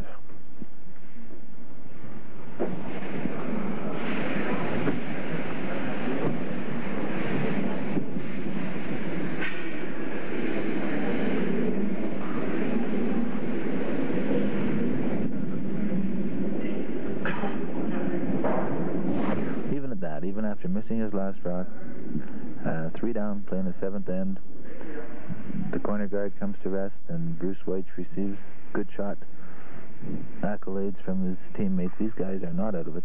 3 points down after 6. It's not an ideal position, but there are a lot of games that have changed hands with circumstances like this, and so I think you'll see this Dunstone rink really dig back. They got to get a deuce here, though. They got to really work toward getting a deuce.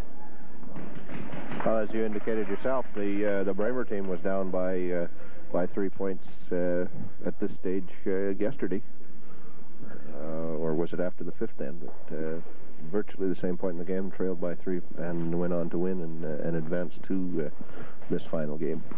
Well, they have to play it a shot at a time, an end at a time. The way that Dean Dunstone has to approach this game is, if we get a deuce, and steal 1 is tied. If they only get a single point, then they have to steal. But you can steal if you have no option but to steal, and if you have nothing to lose by risking a 4 or a 5 ender, you can steal. And so he will make life very miserable for Brent Braemer between now and the end. I imagine that Braemer's toughest shot attempts are yet to come. with the out-turn draw. Again, he'll want it to come to rest in front of the rings. Hoping at best for a miss, at least for the Braemer team to hit and stay in front of the rings with a peel attempt.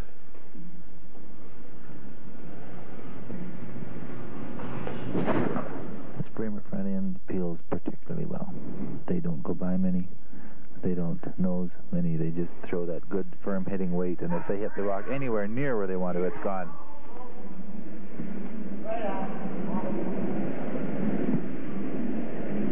He said as they hit full on the nose, giving Dunstone something to work with.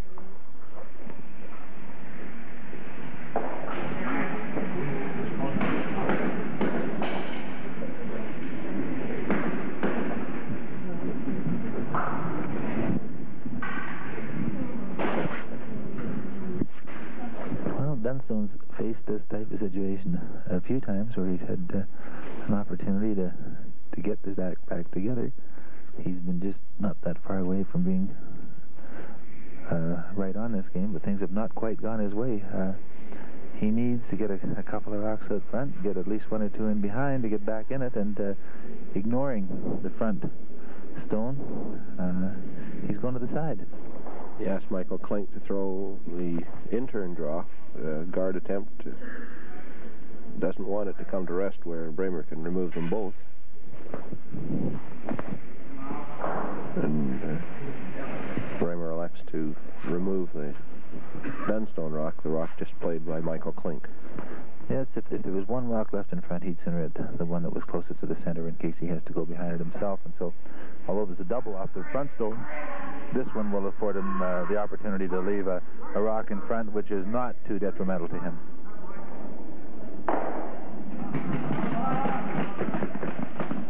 Miles Riddell peels off the guard, rolls away to the side, leaving Dean Dunstone the same shot. He will ask shooter Michael Klink, the second man with his final rock of this seventh end, to play a duplicate of the rock he played earlier.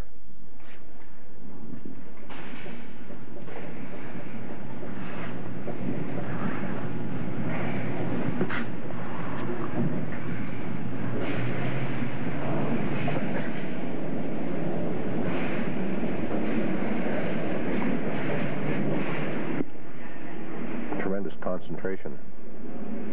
This kid does really concentrate, doesn't he?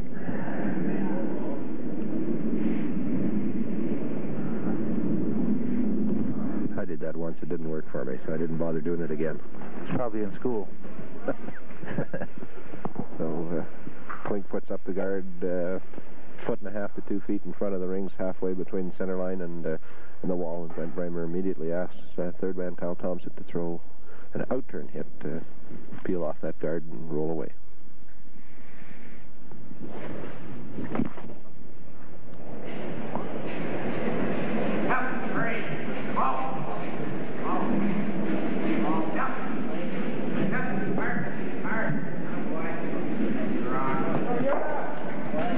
It won't be long before Dean Dunstone will stop going to the side and decide to go in behind this center guard.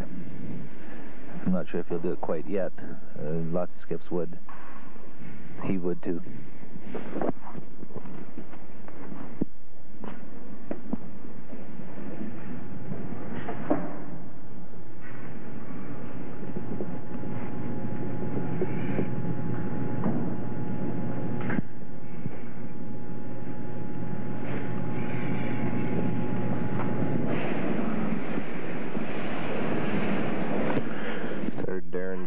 With his first shot of this seventh end, an out-turn draw attempt.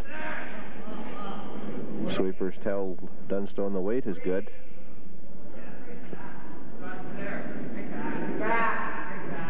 He's by the guard by quite a bit, Resby, and they decide they better take it back. He's got about back 4 foot weight, but I think he's wide open. Didn't get across the center line. It got to the center line, but couldn't get across it to get buried behind that guard. Brent Braemer calls for regular weight. He'd like to see He'd like to see a hit here and roll slightly to the side, which would leave him shot rock, unprotected. And I think at this point in time, if he's able to do that, Dean Dunstone has no choice but to either draw behind the guard or else freeze to whatever Braemer rock ends up in play. Tom Sett's second shot of the end, the outturn hit up the center line.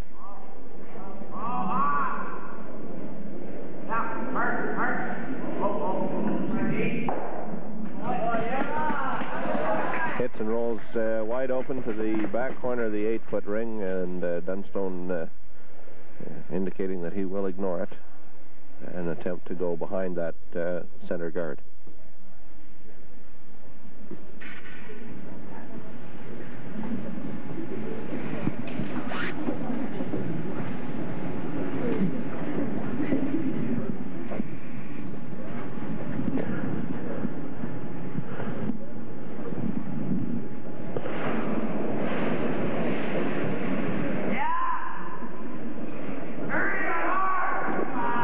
Must be closer to the guard this time than he was last. Although Dean Dunstone says right off, which I think might indicate that he'll probably rack on that guard. I think that he probably is going to, at best, just catch some of it. Promotes it into the rings, top of the 12-foot ring. Disastrous result for the Dunstone team. Braemer now go to the top of the rings and into the... What will he do? Well, he'll try to come around and probably even sit for shot rock behind the long Dunstone rock and somewhere behind his own rock, which is in the 12-foot. He can make it pretty complicated if he's just about like front four, three-quarters buried. It's the kind of thing that this ice will bring out in people, and I'm not trying to make it sound like the ice is unplayable, but on his first shot, Darren Grierson missed the guard by quite a bit. So in his second shot, he thought he could get closer to the guard. And so you cut the ice down a little, you maybe make sure you don't get outside, you throw it to draw, and he noses the guard. So in two attempts where he was trying to do exactly the same thing, in one attempt he misses the guard by the best part of a foot, and the next time noses the guard. And it's just so straight coming up to the center line, and it's hard to play those real tight come-arounds. Brent Braemer with his first shot of the 7th end, an out-turn draw attempt. He would like it to get to the center line, perhaps cross-center behind the long guard. Has, in fact, encouraged the sweepers all the way along, and the rock will slide to the back, probably through the rings. Yeah, I'm not quite sure what they had in mind. You could tell from here that the rock was heavy, but maybe he thought he was going to get over to the long Dunstone center guard, and he didn't want that. The rock definitely didn't need sweeping from a weight standpoint.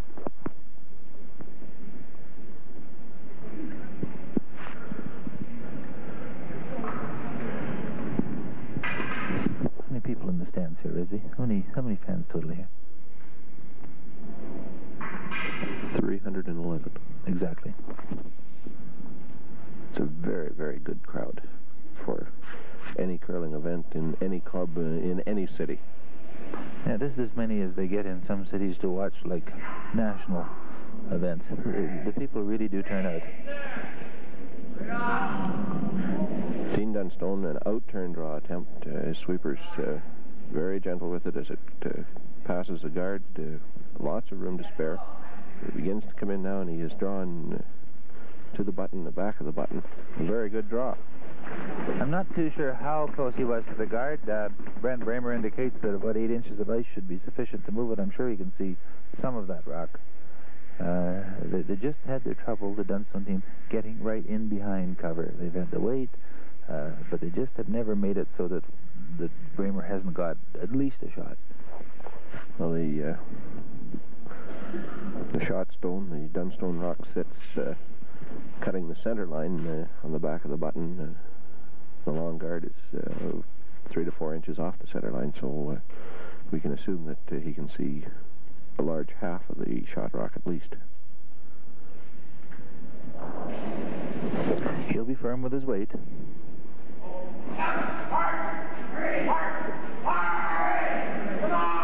This one is tight to the guard, very, very tight. but he executes it past the guard, gets a little in-roll behind the guard, an outstanding curling rock. It really is, considering that he's 2 up. Really, if he hits that rock and rolls anywhere, it's a great shot, but he's playing the guard really, really tight, gets a little bit of an inside roll. I guess what he has in mind is if we can count here, this game is officially over. And in fact, he's left Dunstone a draw. He might be able to draw to the corner of that yellow rock, but really he's playing a draw to the button. Dunstone has to play exactly what he played last time. He has to throw T-weight and end up within, you know, well, he has to bite the button or tap back the Braemer stone an inch or 2.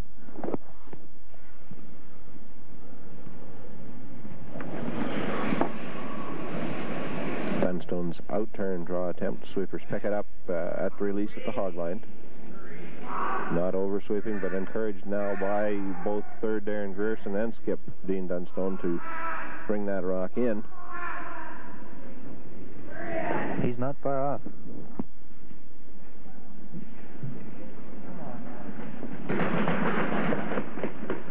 He didn't make it, Resby. Yes, he didn't quite make it. He made an outstanding draw, but it wasn't quite good enough. Gives up a steal of 1. Trails now by a score of 6-2 after 7 completed ends. I think we're going to see a timeout here, aren't we?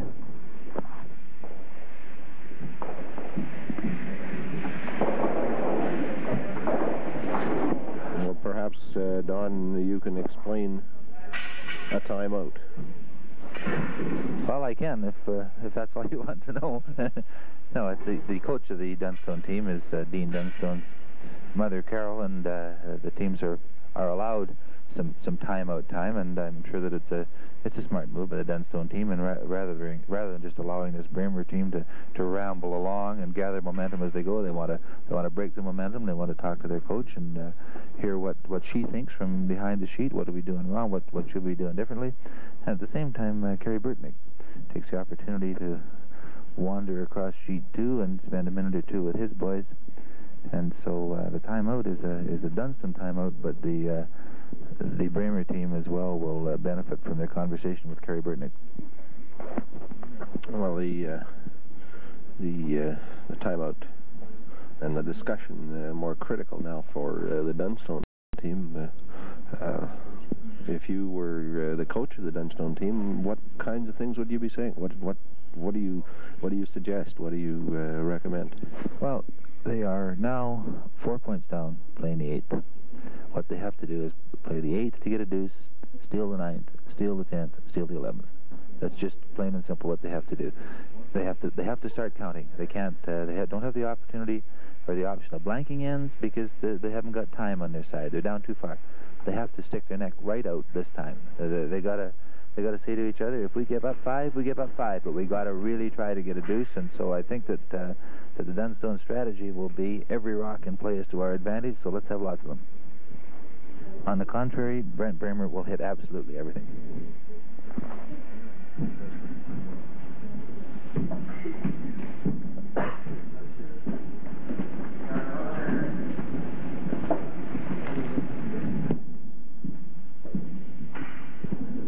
As an indicator of how many rocks he wants in play, Brent Braemer calls for the first shot through the rings. He's now far enough ahead that he's playing the strategy on the 7th end. He in fact did ask, he was up 3, asked his lead to put it in the rings. It ended up going through, so the result was the same, but the call was different. Now Dunstone with lead Bruce Weich will play an out-turn draw. He'll want to put up the first of what he hopes will be many guards this end. That's all he'll do. He will play guards right to his first rock. And so it'll be one team trying to pile them up in front, one team trying to keep it absolutely clean, and which one accomplishes their goal the most successfully will determine whether or not there are lots of rocks or no rocks in play.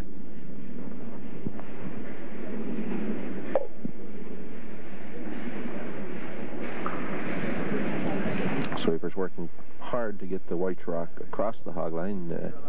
Will come to rest 4 feet across the hog line, 5 or 6 feet in front of the rings. Does that add up to far enough from the rings to the hog line? That'll do it.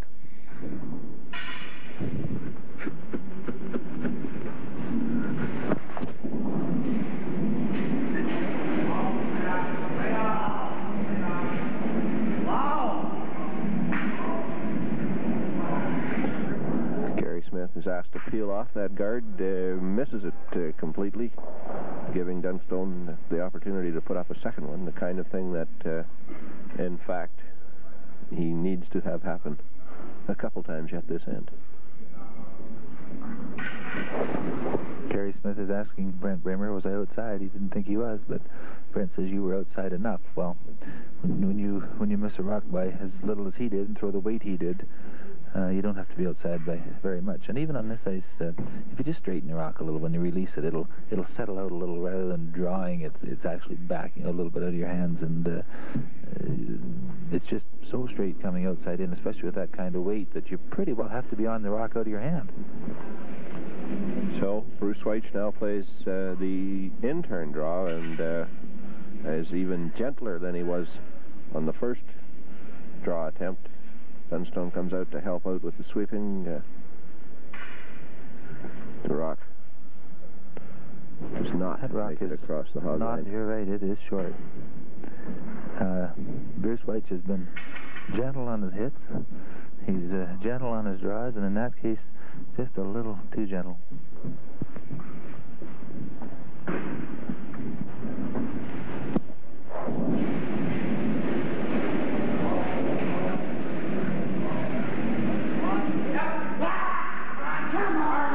Riddell was asked to take off the rock, but Gary Smith missed. No problem, hits and rolls away. A blank in now. That hogged rock of Bruce Weich is not only an important miss in terms of rocks in play, but also in terms of its effect on the attitude, perhaps, of the team. Oh, it takes a lot of wind out of a team's sails to sweep as hard as they can from end to end to find a rock not over the hog line. It was almost over, but it wasn't over, so now instead of trying to position a second rock in front of the rings, the Dunstone team faces the bleak situation where they are just trying to get anything in play, and this one doesn't look much heavier. I would guess that this one is lighter than the Bruce Weich rock, indicating that we've forgotten that this is the uphill end of the rink, and that things are kind of going bad for the Dunstone team. Perhaps also an indication that they too don't think that the game is going to go all that much longer. Well, a little frustration in not only in the faces but also in the actions of the Dunstone team. This is when you need a guy most, not least.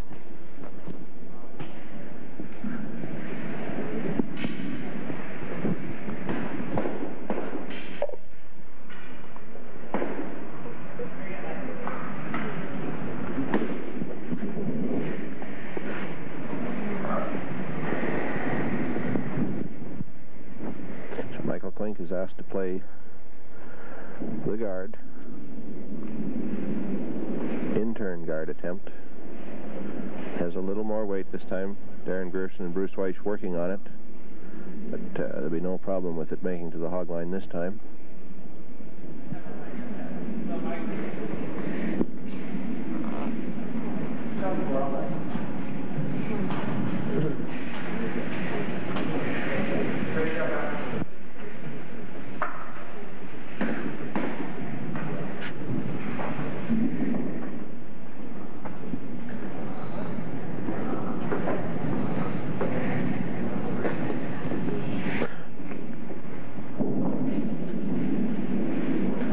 Is asked to remove the guard, peel it off, and roll away. Braemer plays from the outside of the rings to the inside. Hits and rolls away. Again, he's an amazing sweep caller. He calls the sweep to get less of the rock than most people would. In that case, if he gets an inch less, he may even just kick it into the rings. He really calls the sweep early.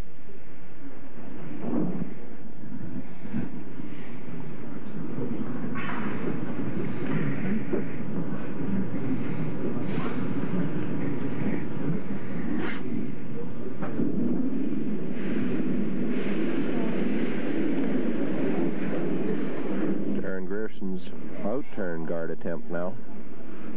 He's ensured that he won't hog this one.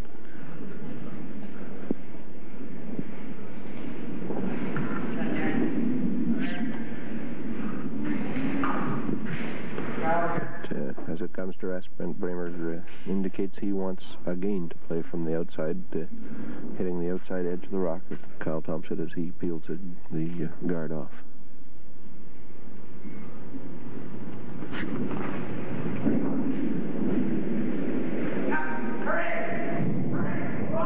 Braemer calls the sweeping immediately, then calls them off as it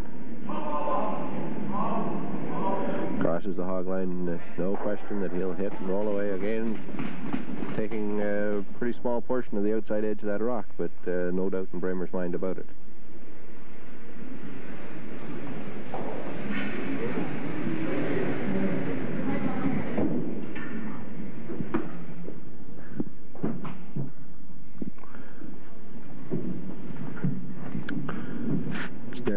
Throws his last rock of this 8th end. Dunstone has changed his strategy a bit. He's calling ice from the edge of the 4-foot, now playing a center line guard. It's not bad strategy, because what it does is when the opposing team tries to peel it, no matter which way they roll, if they only roll a foot or two, they're not against the boards. And so it's not bad strategy. It's going to be tempting here. Braemer's playing so well with so much confidence. Well, he's not going to. I bet it ran through his mind. I wonder if we should just stick one in behind there, too. It's worked pretty well for him. But he's going to play, a little more defensively and try to stick to his game plan of keeping it clean, which is, it's good. He doesn't need points. No, the defending champion has a 4-point lead with 4 rocks left to play in this end, which is the 8th. Braemer attempting with the outturn to peel off the guard and roll away.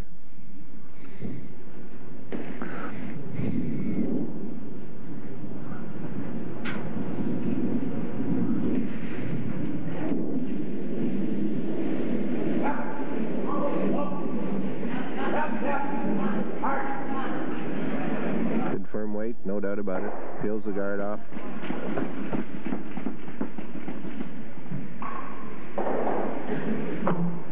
Dunstone says, well, now where are we going to hide one? And he decides that he'll go way out the corner of the 12-foot ring.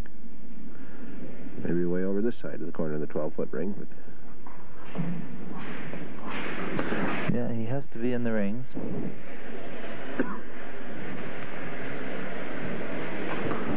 He's a pretty classy little curler, no matter how things were going in this game. He is shedding words of encouragement to his team. He's played the game the way it's meant to be played. You know, this game has a lot of classy people involved in it, and not many of the other types. And I think that he qualifies. At no time do you hear the likes of Dean Dunstone shouting, you know, other than words of encouragement to his teammate. It just hasn't gone his way this game. He plays the in-turn draw, coming across to the corner of the 12-foot ring, if he can get there. Checked with his front end about weight, both of whom hogged a rock earlier this end. Got pretty much the right information from him as he throws his draw to the tee line, just past the tee line. He really throws a lazy in-turn. That rock lost its turn a little bit at the end. It only turned a quarter of a revolution all the way down. I'm sure that, we mentioned earlier, I'm just sure that he must fight that from time to time, because when you get into a situation where you really are facing the pressure and you don't have time to think about turn or things like that, you tend to revert to what comes naturally, and it is very, very natural for him to throw an awfully lazy in-turn. Braemer's objective simply to remove the Dunstone rock. He'd like to stay on the rings.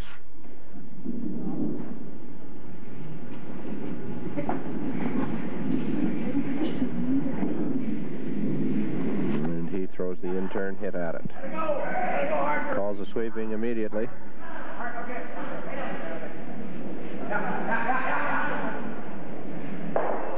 It's a hit. Rolls away, rolls off the rings. Dunstone now with 1 rock left in the 8th end. Trails by 4. This is one situation we mentioned earlier, you know, ordinarily you have last rock, you get the opportunity, you blank the end. I'm not sure Dunstone can blank this end. I tend to agree with you that down 4 with 2 ends to play is far too many, and he's going to have to, sooner or later, he's either got to score a big end or steal a 2 somewhere, so he might as well take the single now. But, you know, if he blanks the end, he's saying we'll take 3 on the 9th, which is 1 more than he's got totally in his game so far. He probably will end up blanking the end, but he does have to give some consideration to taking a point. To be 3 down. Steal a deuce in one of the next 2 ends.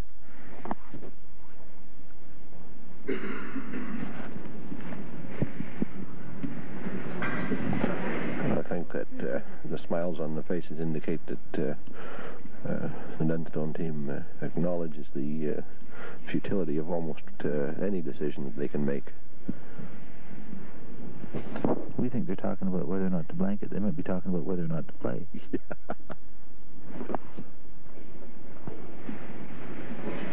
No, he'll probably blank it, and they'll probably go on. Oh, I think you go on. But you look at the scoreboard that says 6-2, and you know there's not perhaps a great deal of pointing going on. The way the sweepers are lined up, you'd almost think he's going to draw, wouldn't you? And he is. I would judge that the discussion was that if he can't make a draw, they'll quit. Well, it may be a blank end, but not by design. Find out.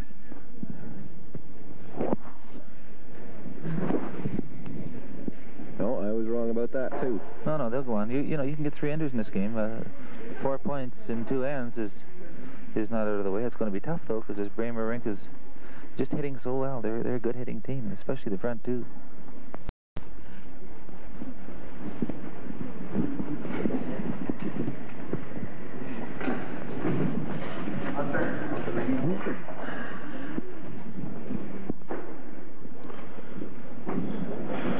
Gary Smith of the defending champion Braemer team has the simplest shot in curling. He's asked by Brent Braemer to throw his first rock through. All he has to do is be sure to get the turn right, and he did that. Got the Even that turn. Doesn't matter.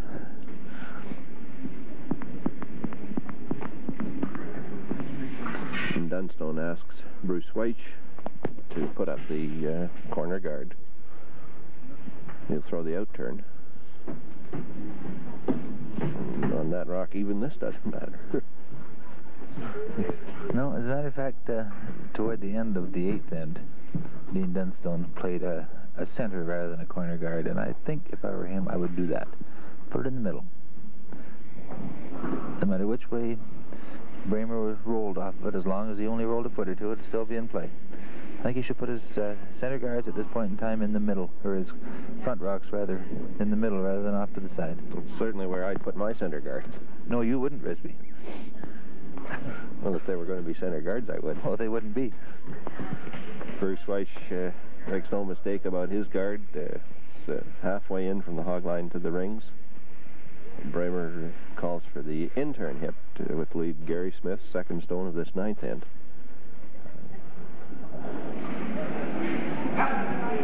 Calls the sweeping before the rock's out of his hand again. I don't think he was across the tee that time. I think it was long before it was out of his hand, and maybe even just a little bit too early. No, it's a good shot. No doubt about it. He got as much of that rock as he's got most of the rocks that he's peeled off. He's a good peeling lead.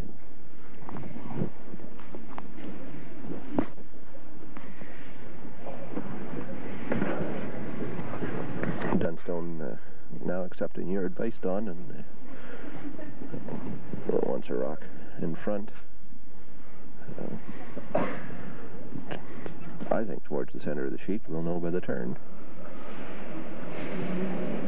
In fact, he is playing the out turn, and we'll put up a guard in the center area.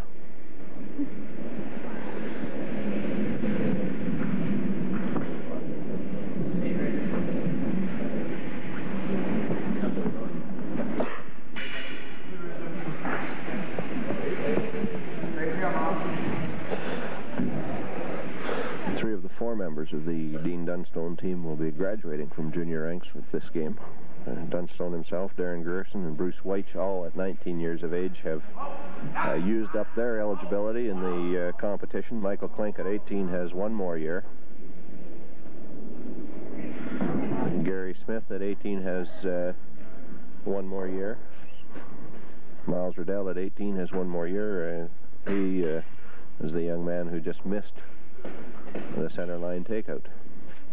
The peel attempt now, Dunstone asks second man Michael Klink to throw up another guard. He'll play from the center line with the outturn.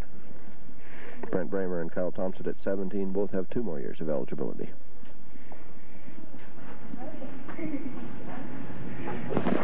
Assiniboine Memorial really knows how to turn them out, doesn't it? Just seems like there's always a 14 and a 15, and then now a 16 or 17-year-old. Real threat. They got a great junior curling program. It's fashionable to be there. They practice, and they're just great. And even as this game is being played, there are a lot of Assiniboine Memorial people in the stands.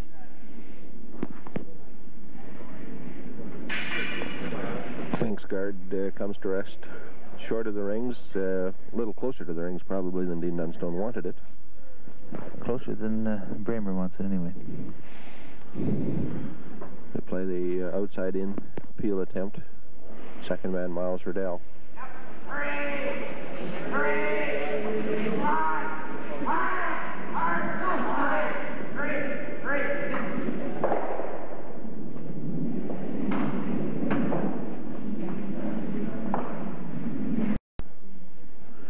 Throw up another guard. He'll play from the center line with the outturn.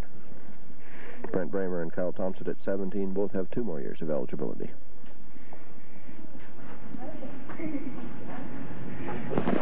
Assiniboine Memorial really knows how to turn them out, doesn't it? Just seems like there's always a 14 and a 15, and then now a 16 or 17-year-old. Real threat. They got a great junior curling program. It's fashionable to be there. They practice, and they're just great. And even as this game is being played, there are a lot of Assiniboine Memorial people in the stands.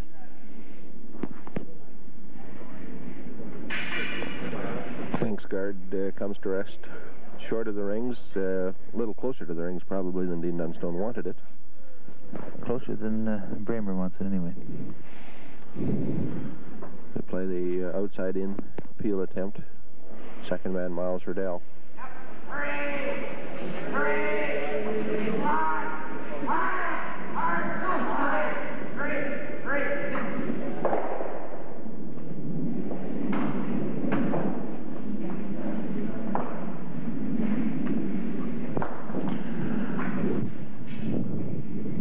Kyle Thompson fell as that rock was nearing the Dunstone corner guard. He must have touched it, although we couldn't tell from here.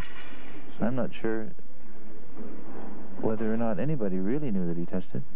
Lynn Wright, the umpire at the back of the sheet, has got a magnetic board with an indication on it as to where all the rocks were, just in the event that something like that did happen, and so he tells them where to reposition the rock. And so Dean Dunstone now has 2 in front.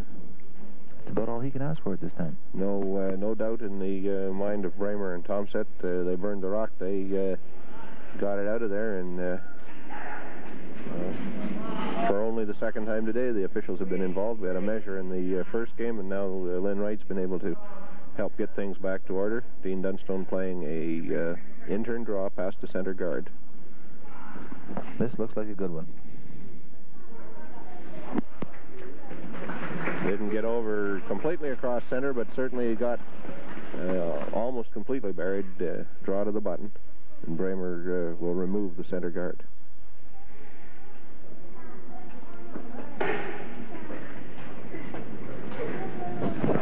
Brent Braemer would be completely satisfied to give up a deuce this end, but he is not going to give him the opportunity to get more than that. So rather than getting fancy by playing tight to the guard to take off the back shot, he's going to play the front one. In the event that he's a little bit wide and goes by it, he'll get the back one. But he did, in fact, get the back one.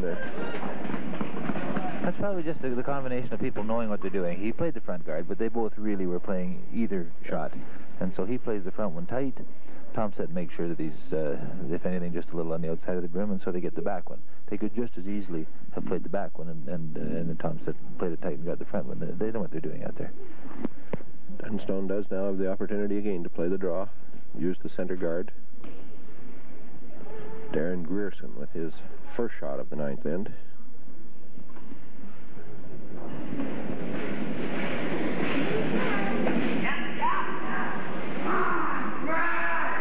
He must be tight to the guard because they're shouting for the sweep, and it doesn't look as if he's short of weight. It's Michael Klink says it's there. Skip and third say need it for line, and Rub's guard rolls across, not behind the corner guard. But again, we've got something going on. It seems like Brent Braemer is asking the officials something we can't tell from here. I almost got the impression that he thought somebody touched something. Did you? Well, that's certainly the only thing that could possibly be talked about. He did. I think it must have been Michael Klink. Burned after it rubbed on the guard. I think so. And with the push brooms, there's really no kidding anybody. You can hear it.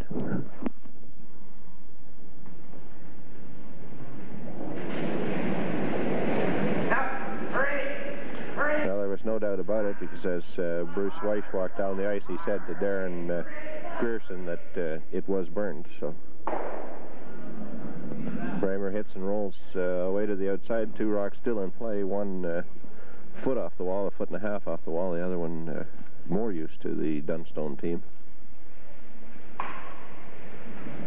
But,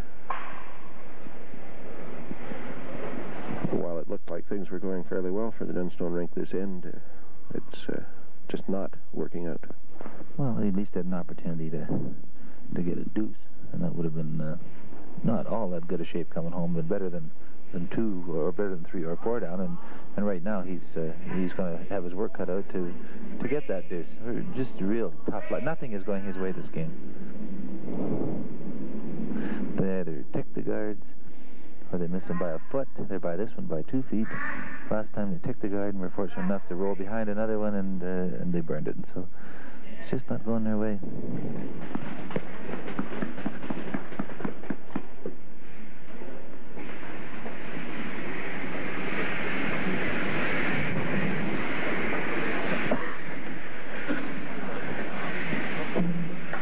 The Grierson draw comes to rest in the back of the 12-foot ring. While there is a guard on that side of the house, it has little to do with the rock at the back of the 12-foot. Braemer with about a foot of ice playing out-turn takeout.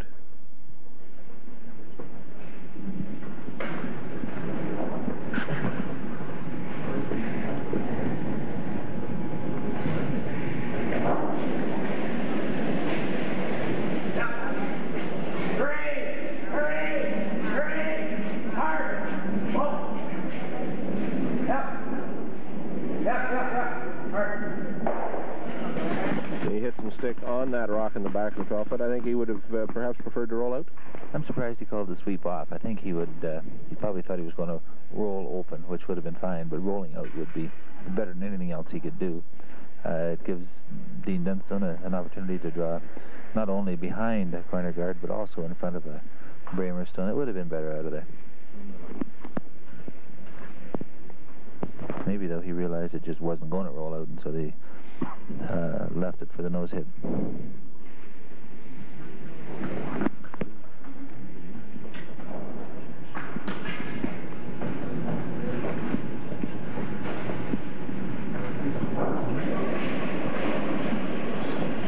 Dunstone playing an out-turn draw.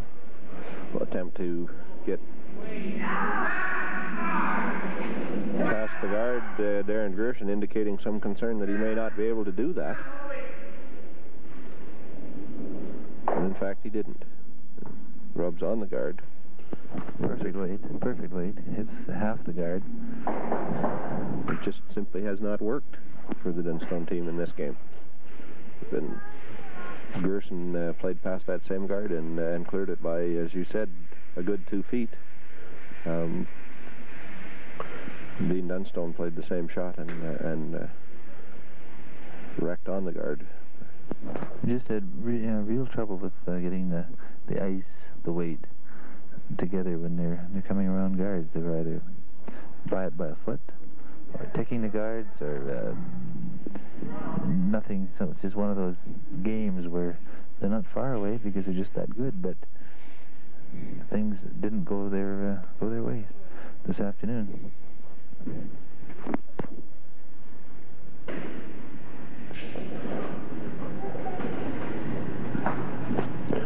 Braemer with shot rock now in the back of the 12, or biting in the back of the 8-foot behind the guard as he elected to go to the open side of the rings. He'd like to sit in the 8-foot ring. He shot Stone. Flying to Dean Dunstone with last rock facing a pair down 4 would recognize the futility of this situation.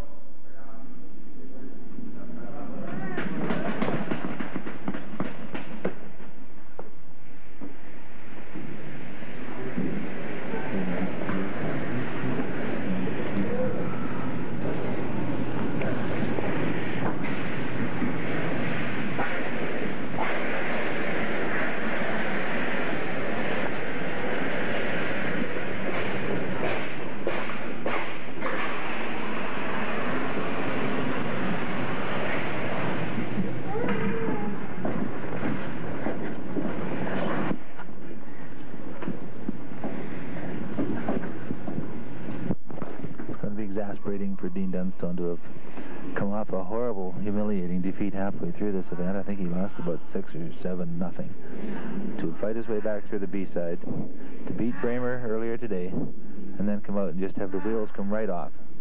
He's played well, he's tried hard, he's been just within a few inches on so many shots, and nothing has worked out.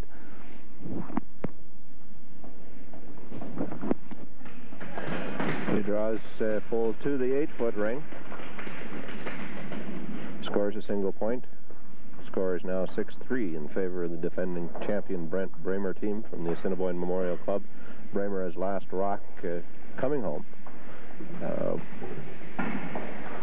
We shouldn't see it go to the end of the end. It would be surprising. These kids hit very, very well. They peel well. And a 3-point cushion with last rock, I think, is more than Brent Braemer needs.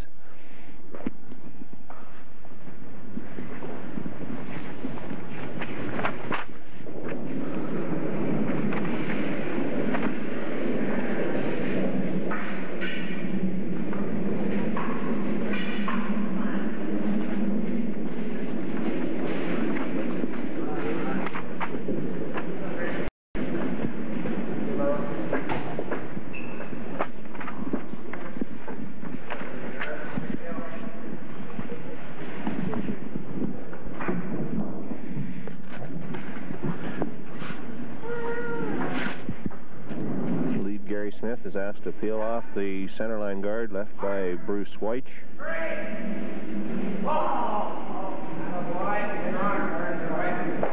And that's 1 rock out of play.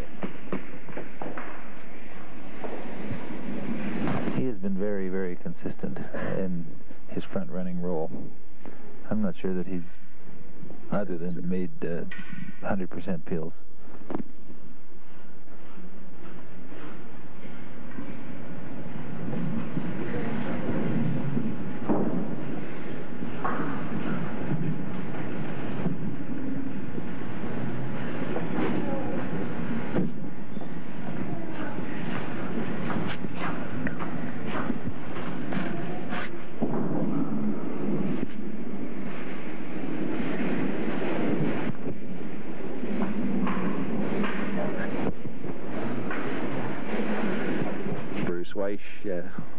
Plays the intern draw this time to put up another guard on the center line. And Braemer comes out again to peel it off. Indication would be that he would play the out turn. He has played the out turn almost exclusively on these center line shots throughout the game. I don't think it really matters. They work nicely from both sides, but maybe Maybe he just feels that they throw the peel weight better with the outturn, or some particular reason, or maybe there is no reason, but I think here we got a nose hit. Not quite. Rolls halfway to the wall, a little more than halfway to the wall. Certainly that's something that Dean Dunstone likes to see, and he says, we'll just put one behind it and see what happens. At least one behind it.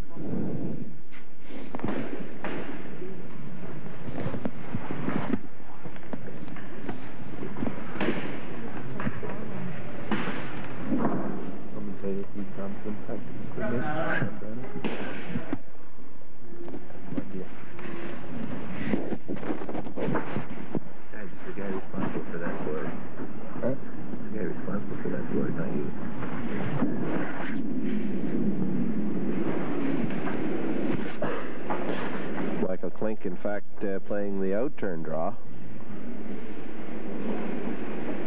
Dunstone electing, after the initial indication that he would go behind, he is elected to put up another guard. He now sits with a pair of guards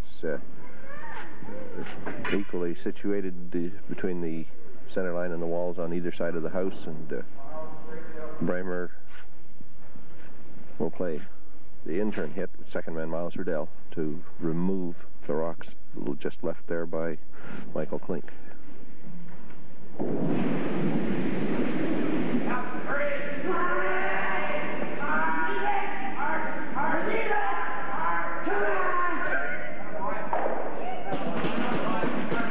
After two very vigorous leave-its, Miles Riddell decided to change his mind and agree with the skip, who never had any doubt about wanting the sweeping on that rock.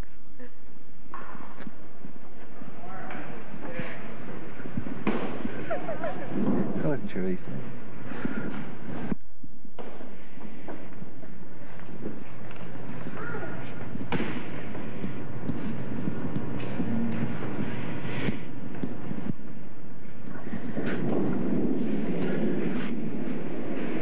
Dunstone will go back to the corner guard, the outturn draw by Michael Klink. Sweepers need not work on it particularly hard to get it into the position that Dunstone wants. And Braemer again immediately indicates that he'll remove the rock from play that was just put up by Michael Klink.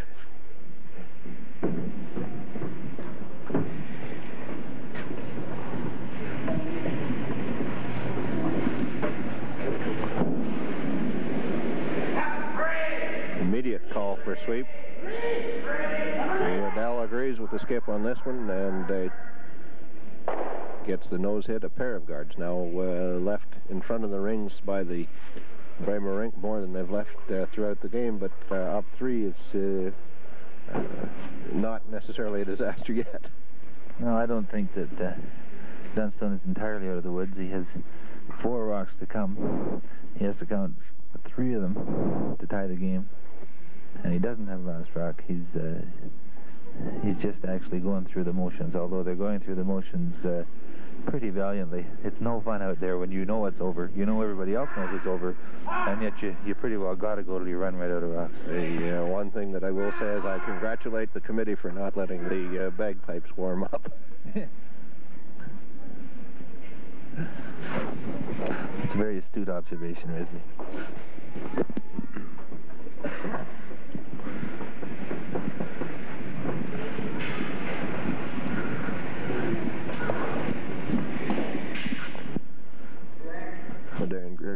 Has left his rock in front of the rings. Dunstone now down to 3 rocks left to play, has to score them all.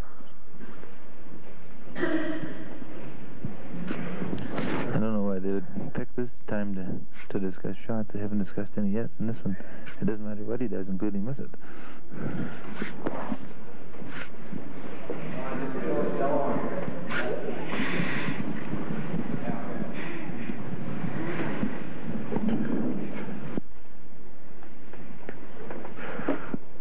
Braemer's concern is that if he plays an attempt to remove one of the 2 rocks on this side of the house, he still leaves guards on both sides of the rings, whereas he can open up the other side completely, but then he changes his mind back again. I think he's just liking it so much out there he wants to prolong the agony. Kyle Thompson with the in-turn hit on the guard left by Darren Grierson. And just to add fuel to the fire, he misses it completely. Just a whole lot of confusion as to just what they were going to do and what they were trying to accomplish with that rock. Well, I think he could see so little of the red rock he was shooting at, probably less than half of it. He thought, well, if we're playing for the red one, I'm not aiming at much, so he probably upped his weight a little and took the whole brim. In the initial part of the, in fact, I'm not sure it was even out of Tomset's hand. Braemer was saying, yeah, so he must have been close, but that firm weight runs awfully straight. Darren Grierson's in-turn draw attempt now must be in the rings and must be behind the guards. Very close by the guard into the top of the 8-foot ring. A very, very fine shot. It's a great shot. Tomset has to get that red one out of there. I mean, there's 2 more rocks to come, and they're 3 up, and one of the Dunstone shots, the one in the house, or 2 that Dunstone has yet to deliver, has to be eliminated from play. So Braemer asks Kyle Tomset to repeat the shot from the first one, with the obvious difference that he wants to get rid of that red guard this time. Probably just a little better concentration. I'm sure that Kyle Tomset put a little more thought into that shot than he did the first one, upon missing it, of course. Dean Dunstone has no choice but to go down and try to get absolutely behind something again, if he can. If he can get a miss, well, he may make Brent Braemer throw against 3. Dunstone is elected to play the out-turn draw. He'll go from the center line away from the red rock left by Darren Grierson across behind the other guard, throwing the out-turn.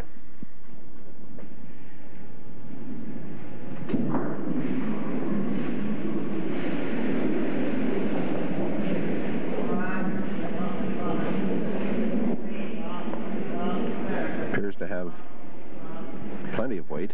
Yeah, he's got lots of weight. They would like to bury it, but the main thing is it does have to be in. Sweepers get on it as it crosses the hog line. It pulls over, passes the guard with some room to spare. He comes to the tee line. It hasn't even come to rest by the time that Brent Braemer starts to head toward the other end to try and determine which of those 2 he can see the most of. He'll play it tight. If he peels the guard, it's not the end of the world. It would give him an open shot in his next shot, and so he'll play very, very tight with the in-turn to try to eliminate one of the 2 Dunstone counters, and if he does, we might hear the bagpipes.